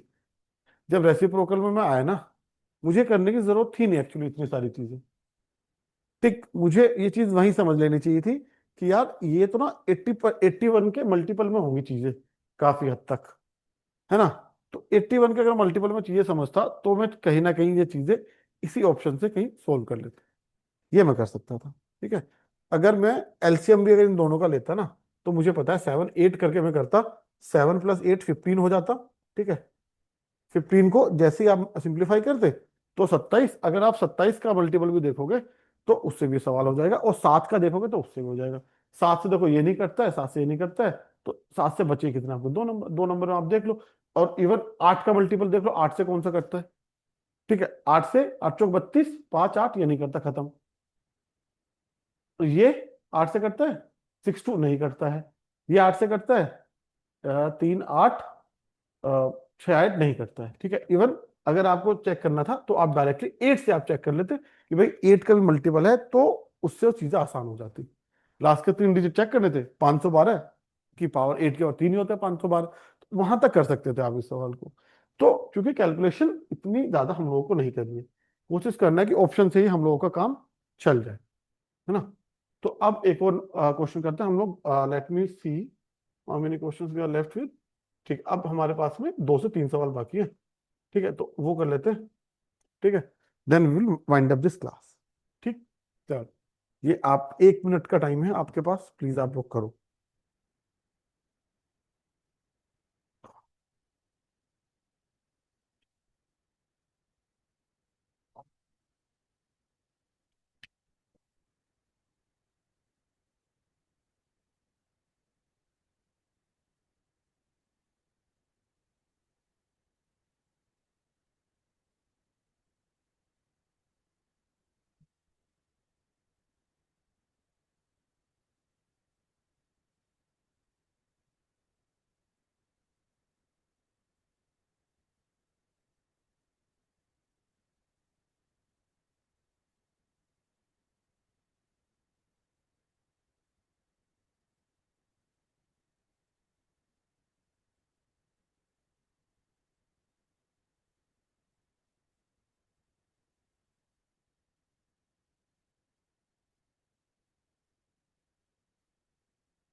चलिए हम लोग एक क्वेश्चन करते हैं, ठीक है। आ जाओ। When the smallest number m is divided by 5, 6, 8, 9 and 12, ठीक है। कोई स्मॉलेस्ट नंबर m है ना। m को आप डिवाइड करते हो, ये रिमाइंडर कॉन्सेप्ट था। पहले हमने कॉमन डिफरेंस का एक कॉन्सेप्ट देखा था कि जब डिवाइजर और क्वेश्चन में सेम डिफरेंस रहता है ना, ये रिमाइंडर के बेसिस पे। चल, smallest number is divided by 5, 6, 8, 9 and 12, it gives remainder 1। मतलब कि r आता है 1 ईच केस, ठीक है ना भाई। चल, each case and m is also divisible by 13, यानी कि जो m होगा वो 13 के मल्टीपल में कोई नंबर होगा। इसका ही मतलब वो what will be the remainder when m will be divided by 31, है ना। जब वो सेम नंबर जो m है 31 से आप उसे डिवाइड करते हो तो आपका रिमाइंडर क्या होगा, आपको ये बताना है, ठीक। हम लोगों को अगेन हम लोगों ने अभी वो कॉन्सेप्ट पढ़ा है कि भाई स्मॉलेस्ट नंबर है, ठीक। अगर मैं इसकी जगह आपको बोल दूं कि 6 और 7 से वो कौन सा स्मॉलेस्ट नंबर है डिवाइड करने के बाद रिमाइंडर 1 आता है, बताओ। 6 और 7 में सिर्फ मैं पूछता हूँ कि 6 और 7 को किस नंबर, वो कौन सा नंबर है, किस नंबर से ये डिवाइड ये करेंगे उसे, तो रिमाइंडर 1 आएगा, ठीक है। आप बोलोगे सर इनका एलसीएम लो, पहले तो एलसीएम क्या था 42, उसमें +1 कर दो 43 हो गया, वही सबसे छोटा नंबर है। नहीं तो ये उससे पहले ऐसा कोई नंबर नहीं है, ठीक है। वो कॉमन नंबर निकालना है आपको। अदरवाइज आप 7 से 6 को डिवाइड करो, रिमाइंडर 1 आता है। क्या 7 को 7 से डिवाइड करने में रिमाइंडर 1 आता है? 0 आता है। ये नंबर नहीं ले सकते आप। तो नंबर आप वो ही लोगे जो दोनों नंबर को डिवाइड करे ना, और रिमाइंडर तब आपका 1 आए, या जो भी रिमाइंडर बोला गया 1, 2, 3, है ना। तो इसमें भी सेम चीज है, ठीक है। तो अब मुझे पहले इनका एलसीएम लेना पड़ेगा, ठीक है ना, कि भाई 5, 6, 8, 9 और 12 का एलसीएम क्या होगा, है ना। एलसीएम लेने के बहुत तरीके हैं। एक तरीका आप ऐसे भी सीख लो कि भाई अगर जल्दबाजी में करना, वो फैक्टराइजेशन कब तक करते रहोगे, है ना। तो मुझे देखना है एलसीएम में मैं सारे फैक्टर्स लेता हूँ, ठीक है, उनके हाईएस्ट जो पावर होती है ना। अगर मुझे एलसीएम निकालना है, मैं देखूंगा कि यह 5 है, ठीक, एक 5 आ गया यहां से, गुना 6 कैसे बनता है, 2 गुना को 2 गुना 3, 6 लिख दिया। 8, 8 कैसे बनता है, 2 को 3 बार मल्टीप्लाई करके, तो 2 तो एक बार तो मल्टीप्लाई यहाँ है, तो एक बार और एक बार और, डन। 8 मेरा आ गया। अब 9 कैसे बनता है, 3 गुना 3, एक 3 तो यहाँ है, तो ये 3 आ गया मेरा, ठीक है। 12 कैसे बनता है, 4 गुना 3, तो 4 गुना 3, 4 से 12, तो ये होगा टोटल ये, ठीक है। इस तरीके से करना सीखो आप, है ना। तो ये मैं इसलिए ये किया भी है कि एटलीस्ट जब आप करेंगे तो आपके लिए चीजें आसान हो जाएंगी, है ना। कि भाई हमेशा ऐसा नहीं होता यार कि आप बेसिक मेथड यूज करते रहो, है ना। तो अभी आपको कुछ नहीं करना, इसमें डायरेक्ट आपने लिख दिया कि ठीक है ये फैक्टर्स हैं मुझे दिख रहे हैं, मैं डायरेक्ट लिख दी, ठीक। अब मैं इनके मल्टीप्लाई करता हूँ। 5 दूनी 10, 3 तिया 9, चौक 36, 10 गुना 36, देखो, है ना। इस तरीके से सिंप्लीफाई कर लो, 360 हो गए, ठीक है भाई, है ना। चलो, अब 360 हो गए। अब जैसे कि we know remainder is 1 in all the cases, then what you do, तो आप क्या करते हो, जो नंबर आप निकालते हो ना, 360 प्लस 1 निकालते हो, है ना, उसमें जो एलसीएम आता है उसमें आप जो रिमाइंडर होता है ऐड कर देते हो, ठीक है, 361। अब लेकिन इसमें यहां दिक्कत क्या है कि ये आंसर तो हो नहीं सकता, है ना। इसे 13 से डिवाइड करने के बाद भी जो वो बोल रहा है कि भाई रिमाइंडर 0 आता है, 13 का मल्टीपल है, ठीक है। 13 का मल्टीपल इसका ये मतलब हुआ ना। तो ये 360 प्लस 1 है, 13 को मैं इससे अगर डिवाइड करता हूं तो क्या कटेगा, 26, ठीक है, बचे 10 और एक 7, 91, बचे 9, यानी कि रिमाइंडर 9 आता है जब मैं इसको डिवाइड करता हूँ। रिमाइंडर है 9 मेरा, है ना। तो यानी कि ये तो नंबर नहीं है भाई, इन्हें नहीं। हम्म? ये तो वो नंबर नहीं है, क्योंकि ये 13 का मल्टीपल नहीं है। ठीक है, तो अब कैसे करेंगे हम लोग, है ना। हम लोगों ने रिमाइंडर थ्योरम अच्छे से पढ़ा हुआ है। ठीक, अगर मैं यहाँ पे 360 प्लस 1 डिवाइड बाई 13 करता हूँ, तो मेरा रिमाइंडर आता है 9। ठीक है, मैं इसको ना ऐसे लिख देता हूँ, रिमाइंडर लिख देता हूँ 9। ठीक है ना। इसको मैं अलग अलग भी कर सकता हूँ और साथ में भी कर सकता हूँ। और मुझे अलग अलग इसलिए करना पड़ेगा क्योंकि मैं मुझे इसमें मल्टीप्लाई करनी पड़ेगी किसी नंबर की, और वो तब तक देखना पड़ेगा जब तक रिमाइंडर 13 से डिवाइड करने के बाद जीरो ना आ जाए। ठीक है, अगर मैं जाऊं इससे नेक्स्ट नंबर कौन सा होगा, तो मैं देखता हूं इसका मल्टीपल क्या है, 720। ठीक है, 720 होगा, इसमें +1 करके 13 से डिवाइड करना है मुझे। इसको करो देखो, 13×5 65, कितना बचा, 7 0, फिर 5 5 यहाँ से बचा और एक यहाँ से, तो रिमाइंडर 6 बचता है। अब आपको ये करते कहाँ तक करते जाओगे, ठीक है, जहां तक वो डिवाइड नहीं होगा, है ना। या तो उसको ऐसे करते रहो कि 36×3 करो फिर 1 करो फिर डिवाइड करो, 36×4 करो फिर 1 करो डिवाइड करो, या तो ये करो। ठीक है, लेकिन अगर आप लोगों ने स्मार्ट अप्रोच लगाई जो हम लोग रिमाइंडर में कर चुके हैं, ठीक है, क्योंकि रिमाइंडर वाला टॉपिक हम लोगों ने अच्छे से किया है। ठीक है, उसमें आपको क्या, अगर मैं इसको 360 को मैं 13 से डिवाइड करता हूँ, ठीक है, 13 से मैंने डिवाइड किया, 2 26, 10 0, 91, 9 बचा। तो रिमाइंडर तो भाई 10 बचेगा ना इस केस में, हाँ 10 बचेगा रिमाइंडर। ठीक, तो ये 9 बचा। ठीक है, 13×2 26, 10 0 63 क्या, 9, रिमाइंडर बचा आपका 10। ठीक है, तो यानी कि मैं इसको 9 + 1 डिवाइड बाई 13 लिख सकता हूँ, नहीं लिख सकता हूँ, बताओ। बताओ लिख सकता हूँ या नहीं।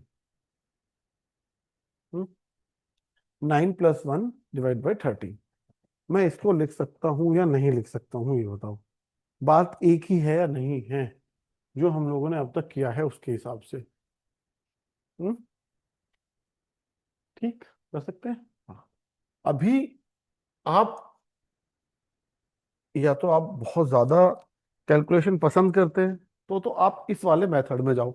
उसके बाद आपने यहाँ पे 2 से मल्टीप्लाई किया था ना, अब आप 360 को 3 से मल्टीप्लाई +1 डिवाइड बाई 13 वो करो। ठीक है, ये तो एक तो वो मेथड है आपके हिसाब से, अगर वो आपको करना है तो करते जाओ करते जाओ, जब तक वो 13 का मल्टीपल ना बन जाए रुकना मत। ठीक है, और मुझे लगता है उसको करने में ना एक ही क्वेश्चन में शायद आधा पेपर से खत्म हो जाएगा, है। ठीक है, या तो एक अपन लोग, लेकिन हम लोग तो इतना कैलकुलेशन पसंद नहीं करते, तो हम लोग तो अपनी स्मार्ट अप्रोच अपनाएंगे ना, कि भाई ये 9 + 1 डिवाइड बाई 13, रिमाइंडर मेरा यहाँ 10 आता है ना। अब मैं क्या करूंगा, मैं 9 का वो मल्टीपल देखूंगा जिसमें मल्टीप्लाई करके जब 13 से डिवाइड हो तो रिमाइंडर 12 बचे, और उसमें मैं एक जोड़ दूं तो रिमाइंडर 0 बच जाए, है ना। जैसे कि अब मैं 9 दूनी 18 करता हूँ, है ना, 18 + 1 19, रिमाइंडर 6 बचेगा, जो कि गलत है। 9 × 27 अगर मैं करता हूँ, ठीक है, 27 + 1 28, 13 से डिवाइड नहीं होता है, दो रिमाइंडर बचेगा। 9 × 36 + 1 37, नॉट डिविजिबल बाई 13। ठीक है ना। अब आपको ऐसे चेक करना है। ठीक है, अब मैं थोड़ा, मुझे फास्ट अगर सोचना है तो मैं क्या करूंगा कि यार 9 के टेबल में 13 के सबसे क्लोजेस्ट नंबर कब आता है। ठीक, मुझे वो नंबर पता करना है, तो मैं ऐसे अगर 9 का टेबल भी करता हूँ, 9 18 27, ठीक है, तो 13 के टेबल, या तो मैं 13 का टेबल कर लेता हूँ। ठीक है, 13 26 के आसपास नहीं है, 39 आसपास नहीं है, 52 अगर मैं देखता हूँ तो वो भी आसपास नहीं है। ठीक है भाई, ये जो नंबर आना चाहिए ना, ये 9 का जो टेबल है उससे एक कम आना चाहिए, है ना। जैसे 52 आए तो 51 डिवाइड होना चाहिए, फिर उसमें एक जोड़ देंगे अपन लोग। 65 आया तो 64 है, नहीं है, 9 के टेबल में नहीं आता 64। ठीक है, 78 से एक कम करो 77, नहीं। 91, एक कम करो 90, 90 में मैं एक जोड़ दूं 91 आ जाता है। ठीक है, तो ये 90 क्या है, इंटू 10 कर दो, तो मैं 9 into 10 plus 1 divide by 13, remainder 0। ठीक, तो सेम करना है मुझे। मैंने किसकी मल्टीप्लाई की, 10 की। 10 की मल्टीप्लाई मुझे किसमें करनी है, इस नंबर में, तो मेरा नंबर एक्चुअल निकल के यहां से आएगा फिर। ठीक है, यहां से तो मैंने सिंप्लीफिकेशन के लिए, ये अपनी हेल्प के लिए कि यार मैं कब तक ये रिमाइंडर ऐसे निकालूंगा, मैं 9 का लिख सकता हूँ प्लस 1, जो मल्टीप्लाई करके 2 से गुना करके जो रिमाइंडर आएगा, वो रिमाइंडर में 2 से गुना कर लो या नंबर में ओरिजिनल 2 से गुना कर लो, बात एक ही है। ये तो मैंने किया हुआ है कि भाई चाहे नंबर में गुना करो या फिर रिमाइंडर में गुना करो। ठीक है, उसको मल्टीप्लाई करने के बाद लेकिन वो आंसर चेंज नहीं होता है मेरा। ठीक है, तो इस तरीके से मैंने किया, मुझे पता है 10 की मल्टीप्लाई करनी पड़ेगी मुझे 360 में, वो नंबर लाने के लिए। ठीक, या तो आप इसमें 361 करो, 360 में 2 करो, फिर 3 4 5 6 तक चले जाओ, या तो वो नंबर ना मिले, या आप ऐसे कर लो। ठीक है, ये क्योंकि सिंपल कैलकुलेशन है तो सोचना आसान है। आ जाओ, अब मुझे पता है वो मुझे नंबर m निकालना है ना। अब मुझे 10 की मल्टीप्लाई करनी है किसमें, 360 इंटू 10 प्लस 1। रिमाइंडर भी मुझे ये मेक श्योर करना है कि एक ही बचे हर केस में। ठीक है, तो अब ये मेरा नंबर क्या आ जाता है, 3601, ये आ जाता है मेरा नंबर। ठीक, ये 13 से डिविजिबल है, बिल्कुल डिविजिबल है, हम लोगों ने अभी किया। फिर एक बार अगर कोई डाउट है तो उस केस में लेट्स डिवाइड इट बाय 13, 26, 10 बचता है 0, 7 91, 9 1 और 7 91। ठीक है भाई, अब 0 बच गया, मेरी ये शर्त पूरी हो गई नहीं होगी। अब मैं उनसे भी अगर डिवाइड करूं, क्योंकि वो तो ऑलरेडी उसका एलसीएम है प्लस 1 किया गया है, तो सबसे डिवाइड करने के बाद रिमाइंडर आपका 1 बचेगा। अब मुझे क्या पूछा है क्वेश्चन में, अब आ जाओ भाई उस पर, कि इस नंबर को 31 से डिवाइड करें। ठीक है, अब मेरा नंबर आया 3601 को 31 से आप डिवाइड करो। देखो 1, 31, 5, 0, 1, 31, 19 और 1। 31 इंटू 6 अगर करोगे तो 186 आएगा ना, हाँ 186। तो क्या आया, 5, रिमाइंडर 5, बी आंसर होगा। देखो एक सवाल में इसमें कितने सवाल छिपे हुए थे, है ना, कि इसमें we also first we check the LCM. ठीक है, देन वी यूज रिमाइंडर। ठीक है, रिमाइंडर को भी वी यूज स्ट्रेटेजिकली, कि how to simplification we use, remainder we use. ठीक है, and then you come here, divide it, divisibility also we used, and then we reach to our answer। ठीक है, तो ये इस तरीके के सवाल जनरली एग्जाम में देखे जाते हैं, है ना, जहां पे आपको एक ही क्वेश्चन में कई तरह के कॉन्सेप्ट जो होते हैं वो यूज करने पड़ते हैं। एक जगह जाके बात नहीं रुकती है कि भाई आपने ऐसे कर दिया, इस ऐसा नहीं होता।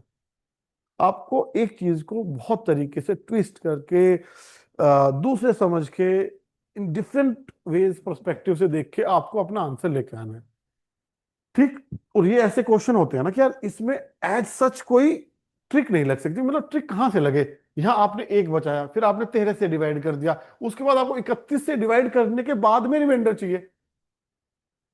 आपने मुझसे पहले एलसीएम निकलवाया, यानी कि एक सवाल यहाँ कराया, फिर रिमाइंडर निकलवाया, दो वहां कराया, फिर 13 से डिवाइड करवा रहा, चौथा वहां करा लिया, फिर 31 से डिवाइड करवा, 5 सवाल। मतलब कि एक ही क्वेश्चन में 5 सवाल आपको करने हैं, इसका ये मतलब है। ठीक, हाँ ऐसे समझ लो। और ये सवाल जनरली पेपर में आते हैं, तो ये मैं चाहता हूं कि आपसे अब ये सवाल सोल्व होने चाहिए, आपको ये चीज यूज करनी पड़ेगी यार। मैं इसलिए कब से पहली क्लास से बोलता आ रहा हूं कि प्लीज आप समझो, हर चीज का हर जगह यूज होता है। इसमें हम लोगों ने रिमाइंडर भी यूज किया है। अगर आप रिमाइंडर यूज नहीं करोगे तो फिर कॉन्सेप्ट सीखने का कोई मतलब नहीं रहा ना फिर तो।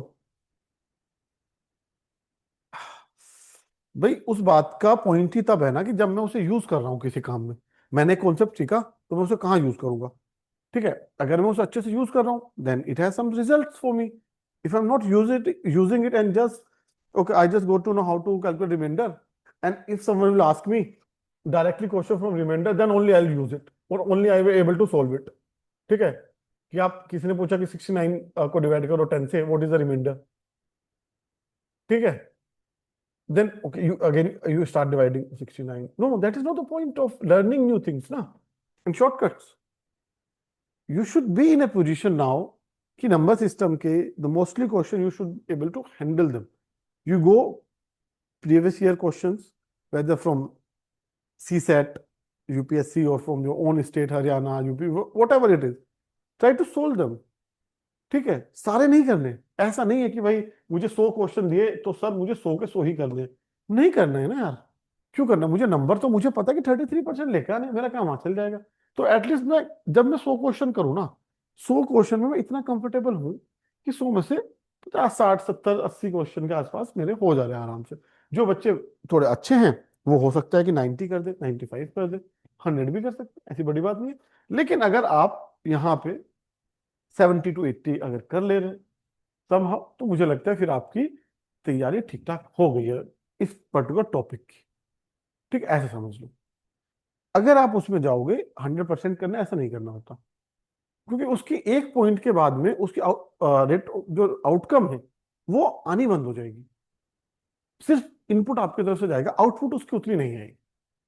ठीक है, ये बात भी समझनी है कि मुझे कितना आउटपुट इनपुट डालनी है जिससे मेरे डिजायरेबल आउटपुट मिल जाए. कि मुझे उतना करनी है, उतनी चीजें समझ लेनी है. मैं सीसेट को लीनियंट नहीं लूंगी भाई, नहीं लूंगा, नहीं लूंगी, जो भी है. ठीक है, but I have to make sure at the same time कि मैं इसमें कंफर्टेबल पास हो जाऊं. मैं इसके पीछे पागल भी नहीं होना चाहता. ठीक है, कि मैं कि भाई सीसेट ही पूरा करना है, नहीं. आपको वो भी बैलेंस आउट करना है कि एक चीज को उतना ही करना है जितनी उसकी जरूरत है आपको करने की. ठीक है, तो ज्यादा नहीं करना है. चलिए अब आ जाओ आप. चलो लास्ट क्वेश्चन है. ठीक है, the traffic lights at different road crossing change after 48, 72 and 108 seconds. ठीक है, रेस्पेक्टिवली. कोई रोड है ना, वो तो आपने जनरली देखा ही है. जब भी इवन आप ट्रैवल करते हो तो ट्रैफिक लाइट्स होती है, तो उसमें 3 रोड हैं ऐसे करके, अलग अलग हैं. ठीक, जो ट्रैफिक लाइट्स हैं वो इस पे 48, यहाँ पे 72 और यहाँ पे 108 सेकंड के बाद चेंज होती हैं, है ना. जैसे अभी रेड हुई तो 48 सेकंड तक रेड रहेगी. अगेन उसके बाद में फिर वो ग्रीन हो जाएगी, है ना. फिर ये 72 और ये 108. ठीक है, if they all change simultaneously eight 820, अगर वो 820 को, है ना, 820 को चेंज हुई थी, है ना, तो मतलब कि एक तरह से हुई थी वो 820 को चेंज, कि भाई तीनों की तीनों लाइट 820 पे एकदम से चेंज हुई. ठीक, सबका सिंक में आ गई तीनों light. Then at what time will they next change again simultaneously. ठीक है, कि भाई अगली बार वो कब एक साथ चेंज हो गया, आपको ये बताना है. ठीक है ना. तो अभी आपको ये बताना है आप कैसे करोगे इसे. अभी सुन, है ना भाई, कि 3 रोड की लाइट है जो चेंज होती हैं. ठीक है, 820 पे, अब दोबारा कब होंगी. ठीक, हम लोगों ने, अब अगर हम लोग देखो इसको निकालने जाएं तो हम इसे कैसे निकालेंगे. हम सोचने लगे कि अच्छा ये 48 पे हुआ था, वो कब होगा. ठीक है, 96 पे होगा या उसके बाद होगा. ठीक है, लेकिन अगर हम लोगों ने जो अभी किया है कि जब नंबर, इसका मतलब क्या, वो रिपीट कब होगा, है ना, वो कौन सा सबसे छोटा नंबर होगा, वो कौन सा नंबर छोटा होगा जो सेम एक पॉइंट पे आके इस सारी एक पॉइंट पे यहाँ आ जाएंगे, है ना, सब यहाँ पे आ जाएंगी. कौन सा ऐसा नंबर है कि 48 से भी यहाँ पूछ सकते हो, 72 से भी यहाँ, 108 से भी यहाँ. ये निकालना है, इसका मतलब एलसीएम निकालना है इन नंबर्स का. ठीक है, 48 को मैं क्या लिख सकता हूँ, 24 into 3 लिख सकता हूँ. सॉरी, 24 into 2 लिख सकता हूँ. यस, ये हो गया 48 आपका डन। 72 क्या लिख सकता हूँ, 24 × 3, 108 को क्या लिख सकता हूँ बताओ। मैं लिख सकता हूँ उसे 27 × 4, ठीक है ना। अब मुझे अगर 48 वाले सेक्शन से जो इसका एलसीएम निकालने के लिए फैक्टर्स लेने हैं, तो मैं ले लेता हूँ 6 × 4 × 2। ब्रेक डाउन कर लिया मैंने उसको, 24 को 6 × 4 and 2। 24 तो ये आ गया यहाँ पे, 24 ये वाला, 3 ये वाला, 3 भी आ गया। नहीं नहीं, इसमें दो 3 है एक्चुअली। ये वाला 3 तो यहाँ पे आ गया, 24 वाला, वो वाला 3 नहीं आया है ना, ये 3 यहाँ पे आ गया। अब यहाँ पे 27 को क्या लिख सकते हो, 9 × 3 × 4, ये है नंबर 4 मेरा आ गया यहाँ पे, ठीक। अब मुझे तीन तीन 9 लिखने हैं, एक 3 यहाँ पे है, एक 3 यहाँ पे, एक और 3 मुझे इसमें कर देना है। तो ये हो जाएगा आपका 6 × 4 × इसको मल्टीप्लाई कर लो 6 × 3, ठीक है। अभी हो सकता है आपको जल्दी लगे, लेकिन आप धीरे धीरे करोगे ना तो प्रैक्टिस हो जाएगी। अब इसकी मल्टीप्लाई करनी है, ठीक। तो ये क्या हो जाएगा, ये हो जाएगा 24 × 18, ये हो जाएगा, ठीक। तो 18 × 4 = 72, 7 18 दूनी 36 और 7 36, 18 दूनी 36 और 7 होते हैं आपके 43, ठीक है। ये हो गया, हाँ, ये हो गया 43, यानी कि 432 सेकंड्स के बाद में ये सब फिर से आएंगे, जिसमें एक साथ ब्लिंक होंगे वो, ठीक है। 432 सेकंड्स के बाद ब्लिंक होंगे। कैसे, अगर मैं इसको मैन्युअली काउंट करूं, ये फिर से कब ब्लिंक होगा, अगर ये 48 अगर उसके बाद हुआ है, ये 20 पे हुआ है, तो 48 सेकंड बाद, ये 72 सेकंड बाद, और ये 108 सेकंड बाद, तो टाइमिंग चेंज हो गई। ऐसे चेंज होते रहेंगे। तो जब ये इस वाले उस पर आएंगे, ठीक है, इस नंबर पे जब आएंगे, है ना, अगर मैं इसका ये मतलब है, मैं फिर से एक्सप्लेन कर देता हूँ। 432 को अगर मैं 48, ठीक है, से डिवाइड करता हूँ, सो 8 में, यानी कि ये इसका आ जाएगा 9, ठीक है। ये इससे 9 टाइम जाता है, ठीक है। 72, 72 आपका जाएगा 6 7 14 8 6, 6 टाइम्स आएगा, 6 टाइम्स आएगा, ठीक है। 6 × 2 = 12, 42 और 42, 72 आपका जाएगा 6 टाइम्स, ठीक है। और 108 यानी कि 4 टाइम्स, है ना, 108 4 टाइम्स आएगा, ठीक है। इसका ये मतलब है कि ये 48 वाली 9 बार ब्लिंक कर चुकी होगी, 72 वाली 6 बार ब्लिंक कर चुकी होगी, 108 वाली 4 बार ब्लिंक कर, इसके बाद जैसे वो ब्लिंक करेंगे तो ऑटोमेटिकली वो सिंक में आ जाएंगे। इसका ये मतलब है, ठीक, कि भाई इतने सेकंड पे वो एक साथ फिर से ब्लिंक कर ली होंगी, है ना। हाँ, ठीक, आई होप ये बात समझ आ गई आप लोगों को। इसके हिसाब से यानी कि 432 सेकंड्स है। अब मुझे पता है वो पहली बार अगर 820 में हो, तो अब मुझे सेकंड्स को मिनट्स में कन्वर्ट करने पड़ेंगे, ठीक है। तो भाई मिनट्स कैसे बनाओगे 432, अगर मैं देखूं, मुझे इसका 60 का क्लोजेस्ट फैक्टर देखना है, 32, ठीक है। ये 60 × 7 अगर मैं देखूं 742, और प्लस 12 एक्स्ट्रा आता है, इसका मतलब ये हो जाएगा 7 मिनट प्लस 12 सेकेंड्स, ठीक है। इसका ये मतलब हुआ ना भाई, 7 मिनट और 12 सेकेंड हुआ। अब हम आ जाते हैं अपने इधर। अब देखो 820 पे हुए थे 7 मिनट, यानी कि ये प्लस ऐड कर दो 7 मिनट इसमें, तो आपका ये हो जाएगा आंसर 827 and 12 सेकेंड पे ये लाइट्स फिर से सिंक होंगी एक साथ में, and they will blink together, इसका ये मतलब है, ठीक है। और उससे पहले ये 48 वाली अपना ब्लिंक हो गई होगी 8 या 9 बार, ठीक है। 72 वाली 6 बार, 108 वाली ऑलरेडी 4 बार, ठीक है। लेकिन जैसे वो यहां आएंगी फिर इसके बाद यहां पे वो एक साथ में ब्लिंक करेंगी। इसका ये मतलब कि भाई जैसे ही आपने वो टाइम पीरियड पार किया उसके बाद में आप वहां पॉइंट पे आके ब्लिंक करो, ठीक है। 432 आंसर आपका ये हो जाता है। And I think with this thing we are done with our number system, ठीक है। So thank you for your time and attention, है ना।